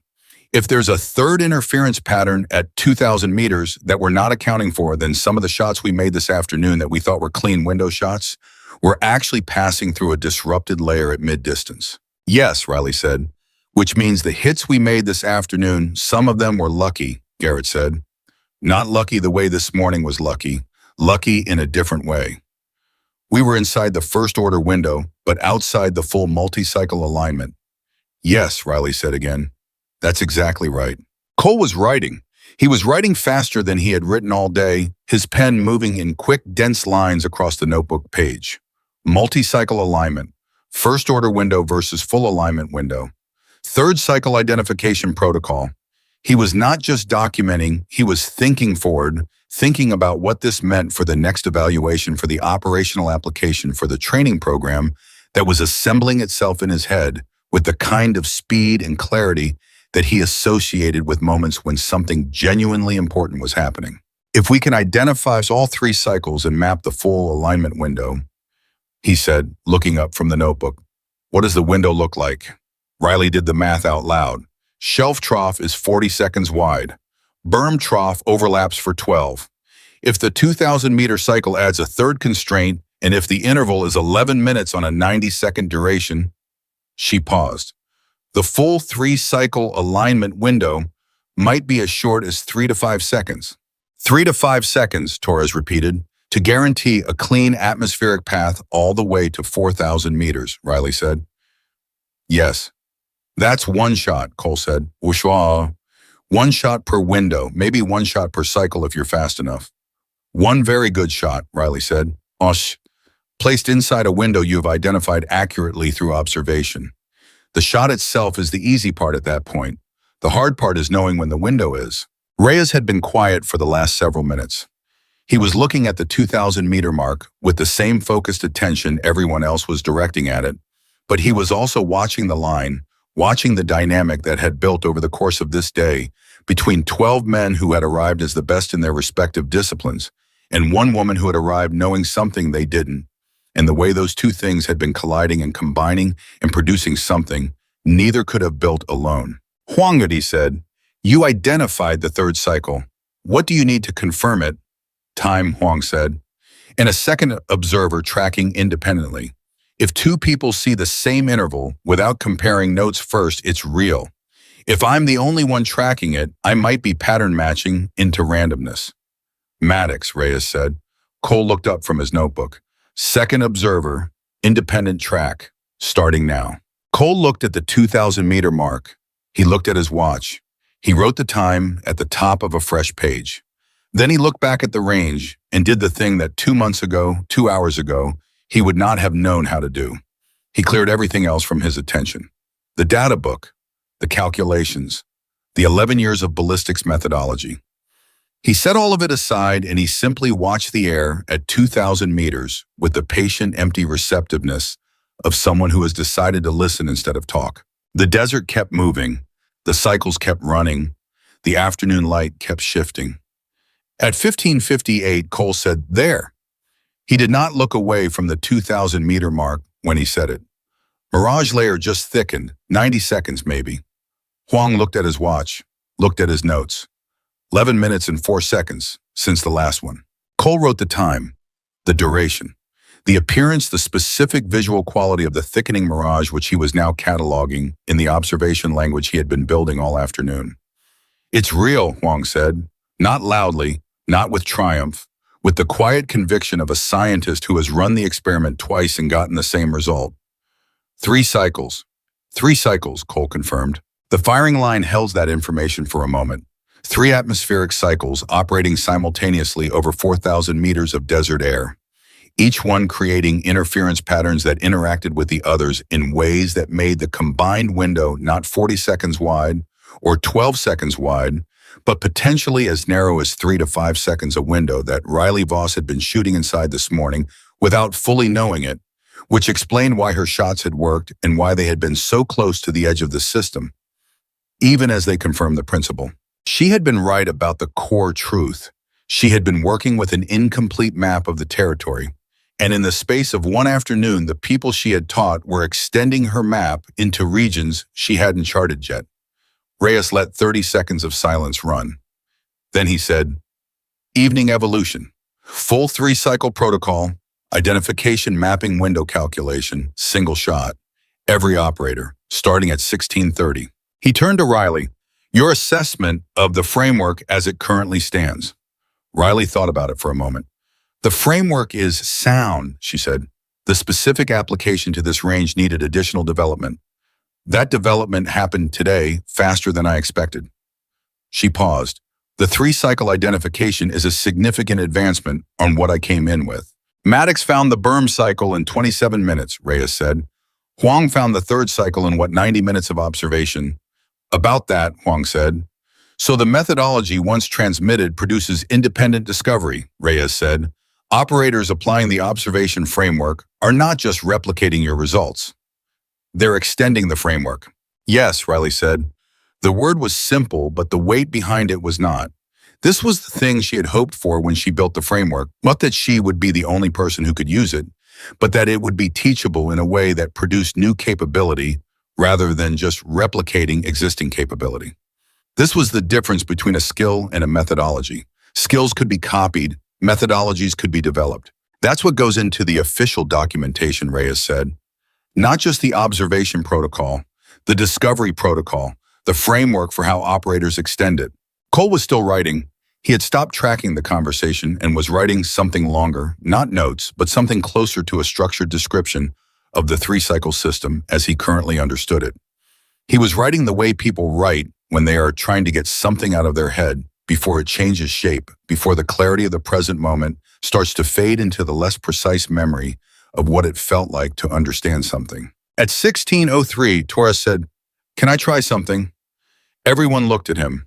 "I want to calculate the next full 3-cycle alignment window," Torres said. "All 3 cycles converging. I've been tracking all 3 for the last hour. Shelf berm 2,000-meter layer. If the intervals are consistent, I should be able to project the next full alignment." Reyes looked at Riley. Riley looked at Torres. "Show me your data," she said. Torres handed her his notebook. She read through it quickly, not scanning, actually reading, following his observation timeline and his interval measurements and the notations he had made about each cycle's behavior. Her expression moved through several phases that were subtle enough that most people would have missed them. Initial assessment, finding something unexpected, recalibrating. "Your berm interval is different from mine," she said. "You have 5 minutes 32. I have 5:40. "The cycle shortened over the course of the afternoon," Torres said. "I've been tracking it since 13:10. It's been dropping by about 3 seconds per hour. If that rate holds by 1700, it'll be running about 5:20. Riley looked at him. This was the second time in one afternoon that an operator on the line had extended her data in a direction she hadn't anticipated. First Cole with the berm cycle identification. Now Torres with the cycle drift, the rate at which the atmospheric cycles changed their interval length as the day's solar heating profile shifted. Cycle drift. she said. Is that a term? Torres asked. It is now, Riley said. Cole looked up from his notebook. If the cycles drift, then the window prediction changes over time. The combined alignment window at 1700 is different from the one at 1400. A window calculation done in the morning is wrong by the evening. Which means, Garrett said with the tone of someone following a thread to a conclusion that is simultaneously logical and uncomfortable. Observation can't stop. You don't observe, calculate the window, and then operate from the calculation. The observation has to run continuously because the system is always changing. Yes, Riley said, that's correct. So there's no point at which you've finished learning the range, Garrett said. You're always in the middle of learning it. The range is a living system, Riley said. You don't finish understanding a living system. You develop an ongoing relationship with it. Garrett sat back in his chair with the expression of a man who has just had the mental model he operates from replaced with something that is better and more demanding at the same time. 9 years, he said. I've been treating ranges like math problems. Solve for X, shoot, go home. That works for most ranges, Riley said. This range is different. Extreme distance changes the nature of the problem. The atmosphere you're shooting through is thick enough and complex enough that it has its own behavior. You're not correcting for the atmosphere, you're operating within it. Torres had gotten his notebook back and was looking at his cycle data. Projected full 3 cycle alignment, he said, based on current intervals and drift rates. He worked the numbers on the page cross-referencing all 3 cycles. 1722, plus or minus about 90 seconds. Window duration approximately 4 seconds. 4 seconds. The number moved through the firing line like a current. 4 seconds of clean atmospheric alignment between the muzzle and a target 4,000 meters away, a window so narrow that a shooter who hesitated for a breath too long would miss it entirely, who flinched or second-guessed or waited for more certainty would watch it close before the round was away. 4 seconds required a shooter who had already made every decision before the window opened. Grip, position, breathing, hold. All of it resolved before the clock started. The window was not the time to prepare. The window was the time to execute a preparation that was already complete. Cole thought about this morning, about the 3 shots he had fired into a desert that was cycling through patterns he couldn't see. He thought about the confidence he had carried to the line and the specific quality of that confidence. The confidence of a man who trusted his preparation because his preparation had always been sufficient before. The confidence was not wrong. The preparation was not wrong. But the preparation had been pointed at the wrong target. He had been preparing to shoot. He should have been preparing to watch. 1722, Cole said. That's 79 minutes. 79 minutes to prepare, Torres said. 79 minutes to observe, Cole corrected him. He said it without thinking and then heard himself say it and registered the distance between the 2 framings, prepared to shoot, observe, to understand as the specific distance between who he had been this morning and who he was becoming this afternoon. Torres looked at him. Yeah, Torres said, 79 minutes to observe. Reyes ordered the evening evolution to begin immediately, not at 16:30 as originally planned. Now, every operator back to their position, full observation protocol, 3 cycle tracking, window projection, and at 1722, if Torres's calculation held, every shooter who had mapped all 3 cycles would have a 4-second window to make a shot that 3 ballistics teams had declared practically impossible. The line went back to work. Cole settled behind his spotting scope. He set his watch to count up from this moment. He opened his notebook to a fresh page and wrote the time and began tracking all 3 cycles simultaneously, a more complex observational task than anything he had done today, requiring him to hold 3 separate rhythm tracks in his attention at once while watching for the behavior that marked each cycle's trough. Shelf, berm, 2,000-meter convection. 3 rhythms weaving through each other like voices in a piece of music he was learning to hear by listening to it. 20 minutes in, he was getting it. Not perfectly, he was losing the berm cycle every few minutes and having to find it again, but he was getting it. The 3-cycle system was beginning to make internal sense the way a piece of music makes sense once you've heard it enough times that your brain stops fighting the complexity and starts inhabiting it. At 1641, the moment that would later be described in Reyes's official documentation as the most significant single event of the evaluation, more significant than Riley's first hit that morning, more significant than Cole's combined window shot, more significant even than the discovery of the third cycle happened at Garrett's position. Garrett lowered his spotting scope. He picked up a pencil. He wrote something in his notebook, studied it for 30 seconds, and then said loudly enough for the whole line to hear, "I've got a fourth pattern." The line went still. "Not atmospheric," Garrett said quickly before anyone could respond. "Mechanical. The target mount. It's on a stake in the ground, and the ground is settling as the surface temperature changes. The target is moving, micro-movement, maybe 3 centimeters of vertical drift over the course of the afternoon. But it's drifting, which means the center mass hold that was correct at 1300 is slightly wrong at 1700. Everyone looked at Garrett. Riley said, "How did you see that?" "I've been watching the target itself, not just the air," Garrett said. "While I was tracking the mirage patterns, I kept the target in my field of view, and I noticed the reference mark I'd made at the bottom of the silhouette against the ground was moving. Slowly, but moving." "How much drift?" Riley asked. "About a centimeter per hour. If we're shooting at 1722, I need to hold approximately 3 centimeters high relative to where center mass was at 1400. The silence that followed was qualitatively different from all the silences before it. This was not the silence of shock or of professional recalibration. This was the silence of a group of people who have just watched the methodology they thought they were learning reveal a new layer of depth they hadn't anticipated. They had come today to learn environmental observation. They were learning something that didn't yet have a complete name, a total situational awareness that included not just the atmospheric system through which the round traveled, but the physical state of the target it was supposed to reach. Nothing about the range was static. Nothing about the problem was fixed. Everything was in motion and everything mattered, and the only way to account for all of it was to watch all of it constantly without the comfortable assumption that any element of the system had been fully understood and could be set aside. Cole looked at Garrett and he thought about 9 years of treating ranges. Like math problem solved for X shoot, go home, which was what Garrett had said about himself an hour ago. Honestly and without self-pity, and he thought about what it had taken to get from there to here: one morning of failure, one 30-minute briefing, one afternoon of doing something differently, and now Garrett was identifying variables that nobody on the line, including Riley, had been tracking. "You know what this is?" Cole said, not to anyone in particular, but out loud. Nobody answered immediately. Cole wasn't sure any of them knew what it was yet in a way that could be put into words, but he was working toward it, feeling the shape of it.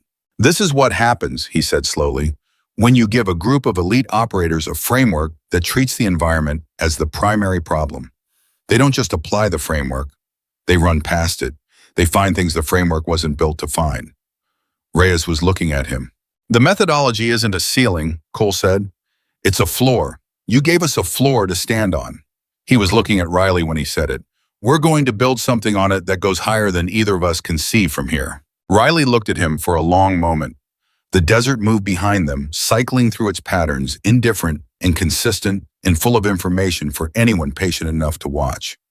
She looked at the man who had told her she didn't belong here this morning and was now telling her that what she had built was the foundation of something that neither of them had fully imagined yet.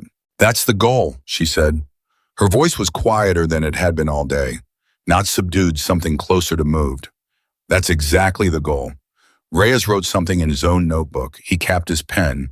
He looked at the line: 12 operators and 1 instructor in the desert, in the target 4,000 meters away, in the 3 atmospheric cycles, in the drifting target mount, and the 4-second window that was now 61 minutes away. "Continue observation," he said. At 17:08, Cole put down his spotting scope.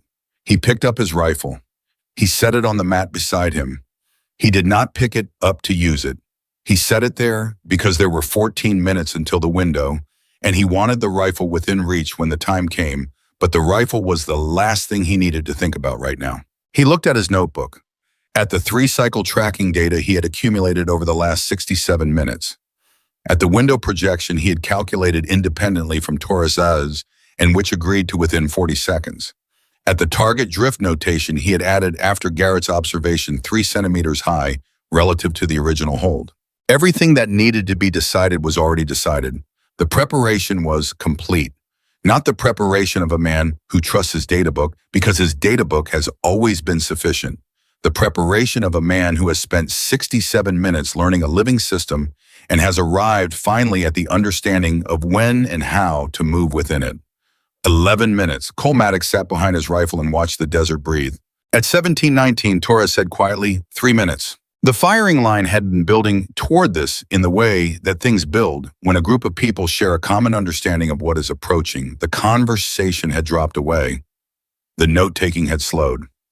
11 operators were behind their rifles, tracking their cycles, counting in their heads, waiting for a window that their collective observation had identified and their collective calculation had predicted, and that would now either confirm or challenge everything this afternoon had built. At 17:21, Huang said 1 minute.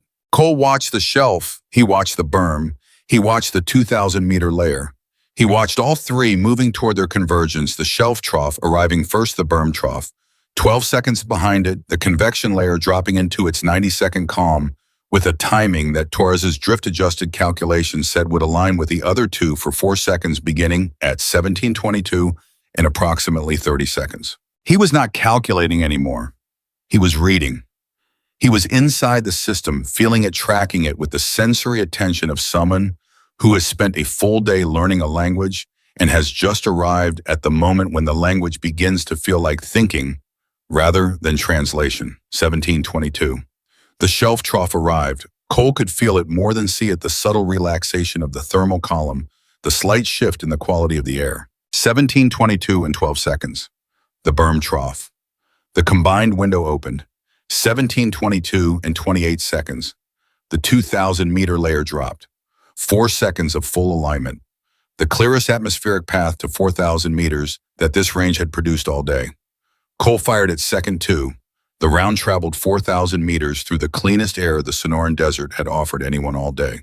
It hit 3 centimeters high of where center mass had been at 1,400, exactly where Garrett's target drift correction said it would land, which put it exactly in the center of the target as it stood at 17:22. Perfect center mass, 3-cycle alignment, drift-corrected hold. The firing line erupted for the 3rd time that day. But this time it was different. This time it was not the eruption of shock, not the involuntary can't believe what I saw reaction that had met Riley's first shot that morning. This was something else. This was the sound of people who have worked all day towards something and have just arrived at it. Something earned.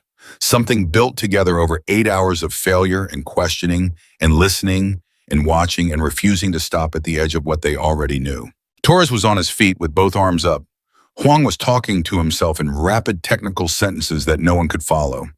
Garrett was looking at his own data notebook and then at the target and then at his notebook again, checking his drift calculation against the visible impact point with the focus of a man confirming a scientific result. Riley Voss was standing behind Cole's position. She had been behind him for the last 4 minutes, not watching him, but watching the range, tracking the same cycles he was tracking, feeling the same convergence arrive. She had not said a word. She had simply been present, which was its own kind of instruction. Cole came up from behind the rifle. He looked at the target. He looked at his notebook. He looked at his hands, which were steady in the way they are only after a shot that was made exactly right. Then he looked at Riley. 3 centimeter high, he said. Drift corrected. I saw it, she said. The framework needs a 4th element, Cole said. Target behavior over time, not just atmospheric cycles. Everything about the shot environment that changes between your first observation and your trigger press. Total dynamic mapping, Riley said. Is that what we're calling it? We're calling it whatever you want, Riley said. You built half of it this afternoon. Cole shook his head slowly.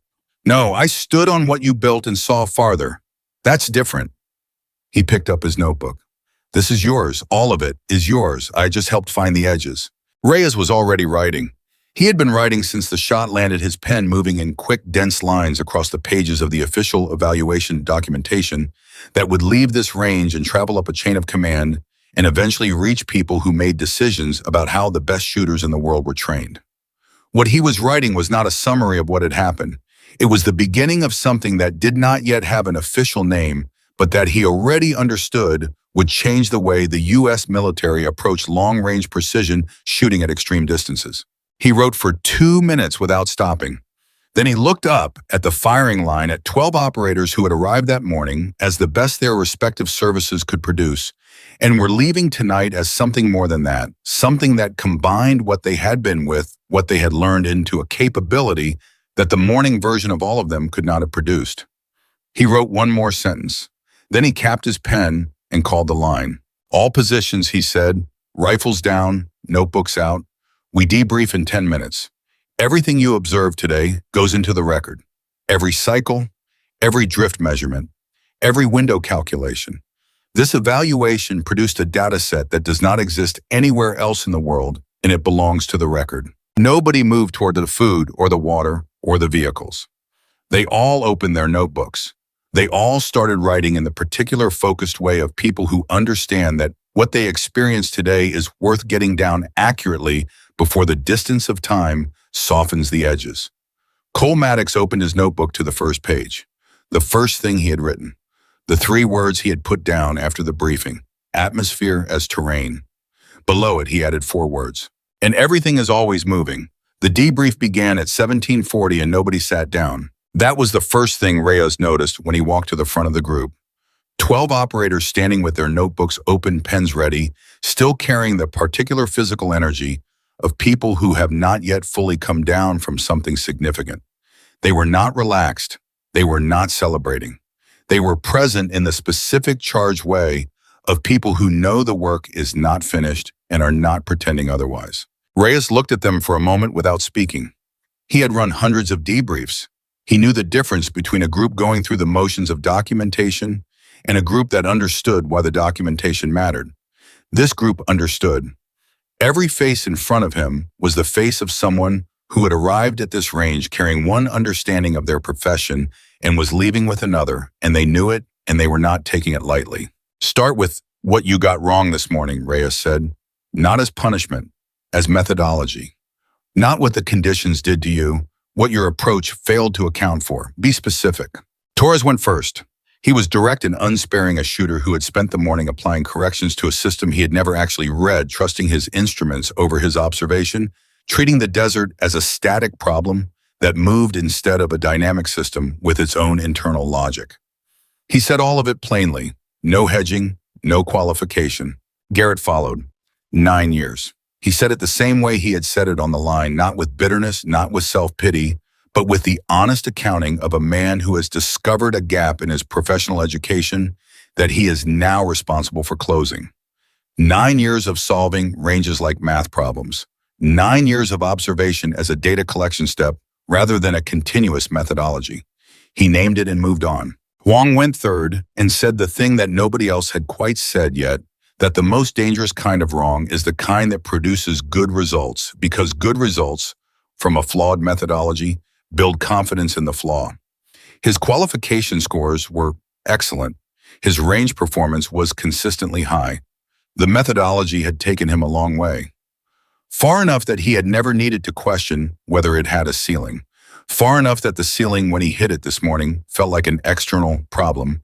Conditions, variables, the unreasonable demands of a 4,000-meter shot rather than an internal one. The range didn't fail us this morning, Huang said. Our methodology failed us.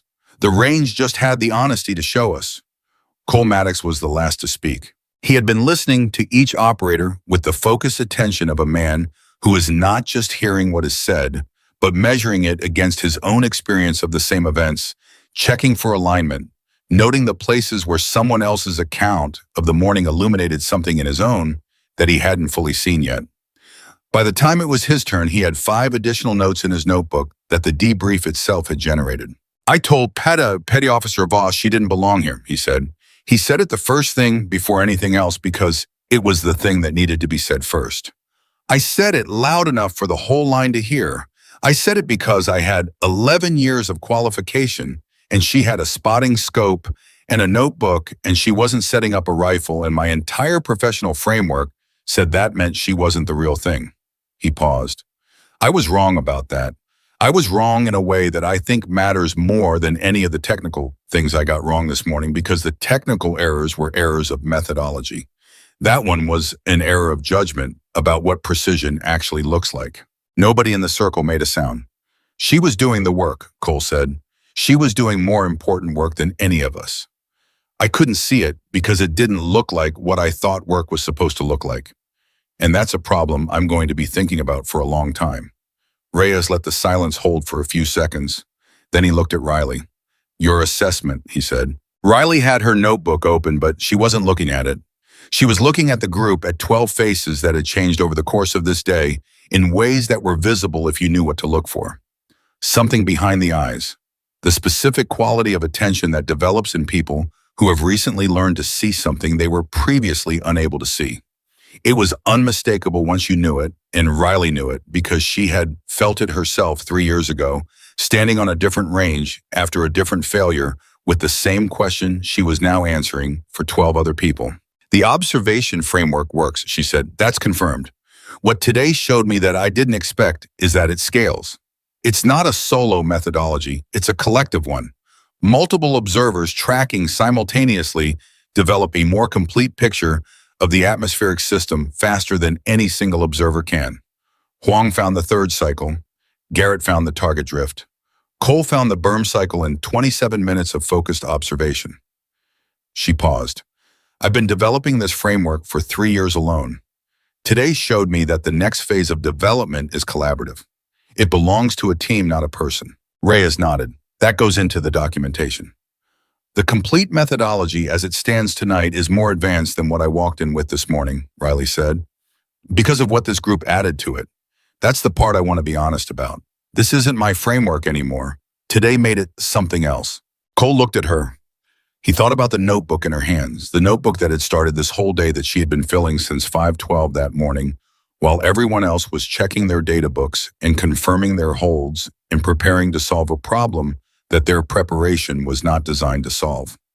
He thought about the 3 years she had spent building something that she had brought to this range and laid down in front of 12 skeptical, highly trained, deeply credentialed operators without any guarantee they would receive it. She had not needed their validation to know the framework was real. She had known it was real before she arrived.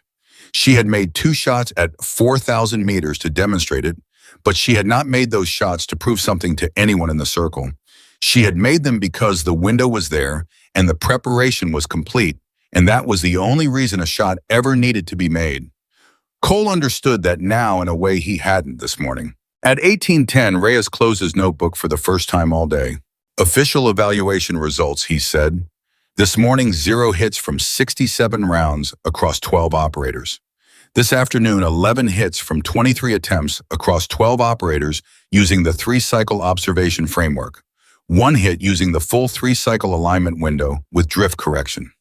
He looked around the circle. The hit rate went from 0 to 48% in a single afternoon session following a 30-minute methodology briefing on a shot that 3 separate ballistics teams declared practically impossible under these conditions. The numbers landed the way numbers land when they are the compressed final form of something that was enormous and complex and alive all day and is now being stated plainly for the record. Torres said quietly, 48%. On a shot that was supposed to be 0%, Garrett said. The conditions didn't change, Reyes said. The atmosphere was the same range, same distance, same thermal activity, same wind. The only variable that changed was the methodology. He paused. That is what goes into the report. The conditions were identical. The methodology was different. The results were incomparable. He looked at Riley.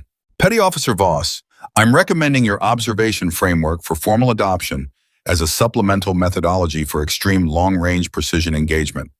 I'm also recommending immediate development of a structured training curriculum built around the multi-cycle observation protocol, including the collaborative discovery elements that emerged today.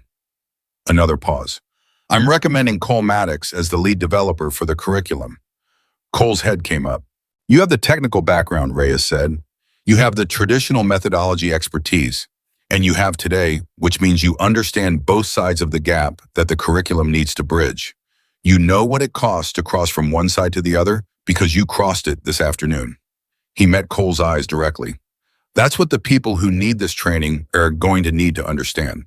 Someone who's been where they are and knows the way across. Cole was quiet for a moment. He looked at his notebook.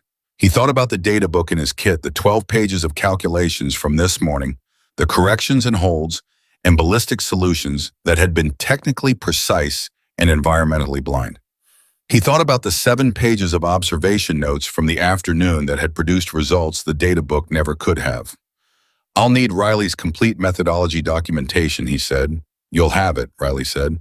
"And I want Huang and Garrett on the development team." Huang found the third cycle. Garrett found the drift variable. Those discoveries need to be in the curriculum from the beginning, not added later.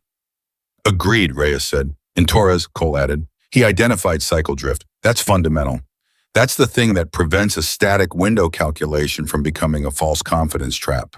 Torres looked at him with an expression that was somewhere between surprised and something warmer than surprised. "I just noticed the numbers were changing," he said. "That's what observation is," Cole said. "Noticing that the numbers are changing, that's the whole thing." At 18:30, the official evaluation concluded. The range officers began breaking down equipment. The operators began packing their kits with the efficient muscle memory movements of people who have performed this action at the end of range days more times than they can count. But something about the packing was different tonight. Every operator was also carefully storing a notebook, not the data book, not the standard issue documentation tool, but the observation notebook they had started during the afternoon evolution. New notebooks, first pages, filled with data that had never existed before today. Cole packed his rifle last. He did it slowly, not because he was tired, though he was tired, genuinely tired in the specific way of a person who has worked hard at something that mattered, but because he wanted to be deliberate about it. The rifle went into its case the same way it always did. The same rifle he had carried for 4 years. The same weapon he had qualified expert on that had made shots at distances and under conditions that most people would never encounter. Nothing about the rifle had changed today. Everything about the shooter behind it had. He snapped the case closed. He picked up his kit bag. He looked at the range one more time, the target at 4,000 meters barely visible in the fading light, the rock shelf at 1,100 invisible now, but present in his understanding, in a way it had not been this morning, the 2,000-meter mark where Huang had seen the third cycle and the question that discovery had opened. He looked for Riley. She was 20 feet away talking to Reyes. She had her notebook in one hand and was gesturing with it while she spoke, not the controlled, measured gestures of a formal briefing, but the more alive gestures of someone thinking out loud about something that genuinely excited her.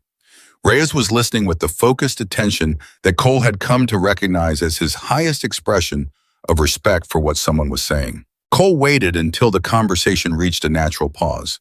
Then he walked over. "Riley," he said. She looked at him. "This morning," he said, "what I said, in front of the line. He had already addressed it in the debrief. He needed to address it again here directly without the structure of a formal evaluation record around it. I'm sorry, that was wrong, not just incorrect wrong. There's a difference." Riley looked at him for a long moment, not making him wait, actually considering what he had said and what she wanted to say in return. That was something he had noticed about her all day. She never answered before she was ready to answer, and when she answered, she said what she actually meant. "You weren't wrong about the evaluation," she said. "I wasn't there as a shooter. I was there as an observer. That distinction was real." "I was wrong about what observation meant," Cole said. "I was wrong about whether it counted as the real thing. I looked at you standing there watching the desert, and I decided you weren't doing serious work, because serious work in my framework looked like what I was doing. That was the wrong framework." "Yes," she said, simply, without softening it. "The whole morning was the wrong framework," Cole said. "Not just what I thought about you, the whole approach. The whole morning was the right framework applied to the wrong problem," Riley said. "That's different from having the wrong framework. Your methodology is excellent. It just has a boundary condition. Today you found the boundary." "Today you showed me the boundary," Cole said. "You would have found it eventually," she said. "Maybe," Cole said, "but not today. Not without you." He shifted his kit bag on his shoulder. "The curriculum Reyes wants to develop, I'm going to build it honestly. I'm going to build it starting from this morning, not from the afternoon. Starting from 67 misses and what they actually mean. Because the people who need this training are going to arrive the same way I arrived, confident in a methodology that has always worked, that has taken them further than most people ever get, that they have every legitimate reason to trust." He paused. They need to understand the morning before they can use the afternoon. Riley was quiet for a moment. The desert had gone from late gold to early purple. Behind them, the temperature dropping in the specific rapid way of high desert evenings when the stored heat releases and the sky opens and the air moves differently than it moved all day. That's the hardest part to teach, she said. The morning. How to sit with the fact that the methodology you trust has a ceiling. How to stay open at the ceiling instead of pushing harder against it. She looked at the range. Most people, when they hit the ceiling, work harder at what they already know. They correct more aggressively. They calculate with more precision. They do more of the thing that isn't working because doing more of what you know is easier than admitting you need to know something different. I did that, Cole said, this morning. 3 shots, each correction more precise than the last, each one wrong in a different direction. Everyone on this line did that, Riley said. 67 rounds of it. The curriculum needs to start there, Cole said. Not with the framework, with the moment when the framework runs out. What that feels like. What the right response is. He looked at his notebook. Because the right response is not to calculate harder. The right response is to look up from the data book and start watching. Reyes had stepped away to speak with a range officer, leaving the two of them standing in the early evening air, with the range behind them and the day's full weight available to be felt now that the structure of the evaluation had formally concluded. Can I ask you something? Cole said. Saw them? Yes, Riley said. The shot in theater. The one you couldn't take. The one that made you start building the framework. He paused. How long ago, Arshamas? 3 years and 4 months, she said. Did it change what you were willing to do operationally? Knowing what you now know about windows and atmospheric cycles, did it change how you approached engagements? Riley was quiet for long enough that Cole wondered if the question had gone somewhere it shouldn't. Then she said, it changed what I was willing to wait for. I used to take shots in the best conditions available. Now I wait for conditions worth shooting in. She paused. Sometimes that means waiting longer than commanders want. Sometimes it means explaining to people who don't have the framework why the window I'm waiting for is real and why the one they think is good enough isn't. Another pause. That part is harder than the observation.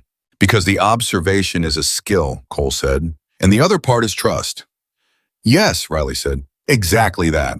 Cole thought about the curriculum again, about the people who would come through it, operators at the top of their fields with credentials and confidence, built from years of performance under pressure. Operators who arrived at the range the way he had arrived this morning, ready, prepared, certain that the preparation was sufficient. The curriculum needed to give them the framework. But before the framework, it needed to give them the willingness to sit with uncertainty long enough to let the environment speak. And that was not a technical skill. That was something harder to transmit and more important to transmit and more resistant to the standard structures of military training. The first module, he said, is just observation. No rifles, no data books, 3 hours of watching a range and writing down what you see. He looked at Riley, and the first thing we tell them is that 3 hours is not enough. It's just where you start. Riley looked at him with an expression that he now recognized had been recognizing all afternoon without having a name for it, as the expression of a person hearing their own thinking, reflected back with the specific clarity that comes from someone who has arrived at it independently. Yes, she said, that's exactly right. At 19:05, the vehicles loaded.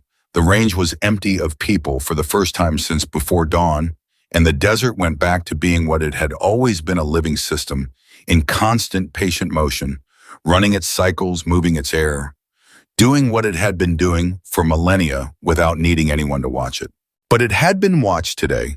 It had been read today in a way it had never been read on this range before by people who had arrived not knowing how to read it and had learned imperfectly, incompletely, with the specific incompleteness of any first real encounter with a system that will take years to understand in the course of a single day.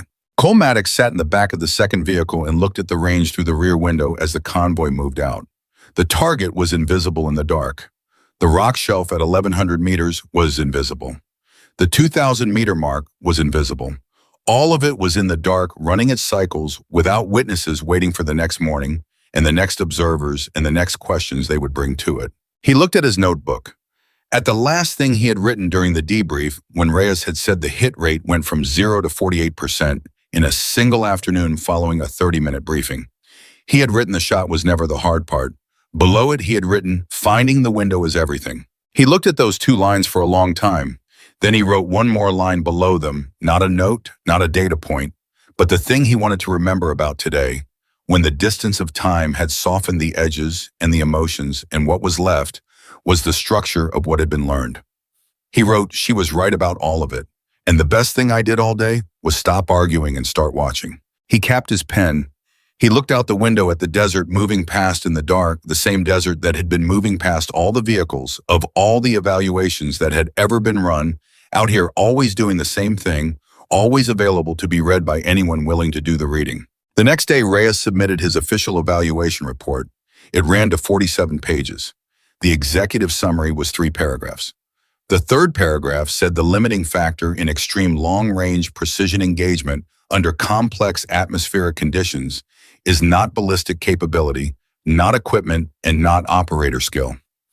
It is methodology, a methodology that treats the atmosphere as static to be corrected for, rather than understood, will consistently underperform against conditions where atmospheric behavior is dynamic and complex. The observation framework, developed by Petty Officer First Class Riley Voss and significantly extended during this evaluation by the operator group, represents a fundamental advancement in the approach to extreme long-range precision engagement. Formal adoption and curriculum development are strongly recommended. The report moved up the chain. 3 weeks later, Riley Voss received formal authorization to begin developing the training curriculum. The same day, Cole Maddox received orders reassigning him to curriculum development support, a 6-month tasking that he accepted without hesitation, and began immediately starting with a document he had been drafting since the night of the evaluation. The document was titled "What the Morning Taught Us." It was not a technical manual. It was an account, specific, honest, and completely unsparing, of what 67 missed rounds at 4,000 meters actually meant, what they revealed about the limits of an otherwise excellent methodology, and what it required of a shooter to recognize those limits and choose to move past them. It was the kind of document that could only be written by someone who had been on the wrong side of those limits and had felt what it cost to cross them. It became Module 1 of the curriculum. 6 months after the evaluation, the first cohort of operators went through the new training program at a range in the high desert. 12 shooters, 3 days. The first day was entirely observation, no rifles, no data books, just notebooks and spotting scopes, and the patient accumulating work of learning to read air as terrain. Several operators found it frustrating. One filed a formal complaint with his chain of command about the unconventional methodology. Cole Maddox read the complaint, acknowledged it, and kept the curriculum exactly as written. On the third day, the cohort attempted a 4,000-meter shot. 9 of 12 hit on their first or second attempt using the multi-cycle window identification protocol. The 3 who missed had not completed their observation hours on day 1. The correlation was exact and unambiguous. The complaint was withdrawn. Riley was not present for the first cohort. She was on deployment, but she received Reyes's after-action summary and read it twice, not the hit statistics which she expected, but the qualitative observations about how the cohort's relationship with the range changed between day 1 and day 3. The specific note that one operator, after making a first-round hit and at 4,000 meters, had sat behind his rifle for 2 full minutes before coming up, not in confusion, but in deliberate, quiet acknowledgement of what had just happened. She understood that. She knew exactly what those 2 minutes felt like. Cole sent her a message the evening the first cohort completed. It was brief because Cole Maddox did not write long messages when short ones were sufficient. It said 9 of 12. The 3 who missed skipped observation hours. The 9 who hit all used the full 3-cycle protocol. Module 1 is doing what you said it would do. The morning is working. She read it standing in a different desert in a different part of the world, holding a phone in one hand and her observation notebook in the other, and she felt something settle in her chest that she did not try to name, because some things are better held than described. She wrote back, "Keep building." The methodology kept moving, cohort after cohort, range after range, operators who had been at the ceiling of what they knew and had chosen in the face of that ceiling to look up from their data books and start watching. Each cohort extending the framework a little further, finding new cycles, naming new variables, discovering new layers of the atmospheric system that the environment had been offering all along to anyone patient enough to observe it. The window getting more precisely defined with each iteration. The shot becoming, as Riley had always said it would become, not the hardest part. Because the shot was never the hardest part. The hardest part was what Riley Voss had done before sunrise on a Thursday in the Sonoran Desert, standing alone in the dark with a notebook and a spotting scope, and the complete undefended willingness to let the environment teach her what she did not yet know. The hardest part was the 3 years of building something that nobody had asked for and that nobody believed in until the moment she fired a first round into center mass at 4,000 meters, and the firing line went silent with the specific silence of people whose understanding of what is possible has just been permanently revised. The hardest part was the patience to watch before you move, to know before you act, to find the window before you reach for the rifle. In a desert where 13 of the best had arrived certain and left humbled, one operator had arrived already watching, and what she saw in those long, quiet hours before anyone else was looking had changed the standard of what precision could mean, not just for the people who stood on that line, but for everyone who would stand on lines like it for years to come. The shot that everyone said was impossible turned out to be the easy part. Finding the window was everything, and Riley Voss had been finding it since before sunrise.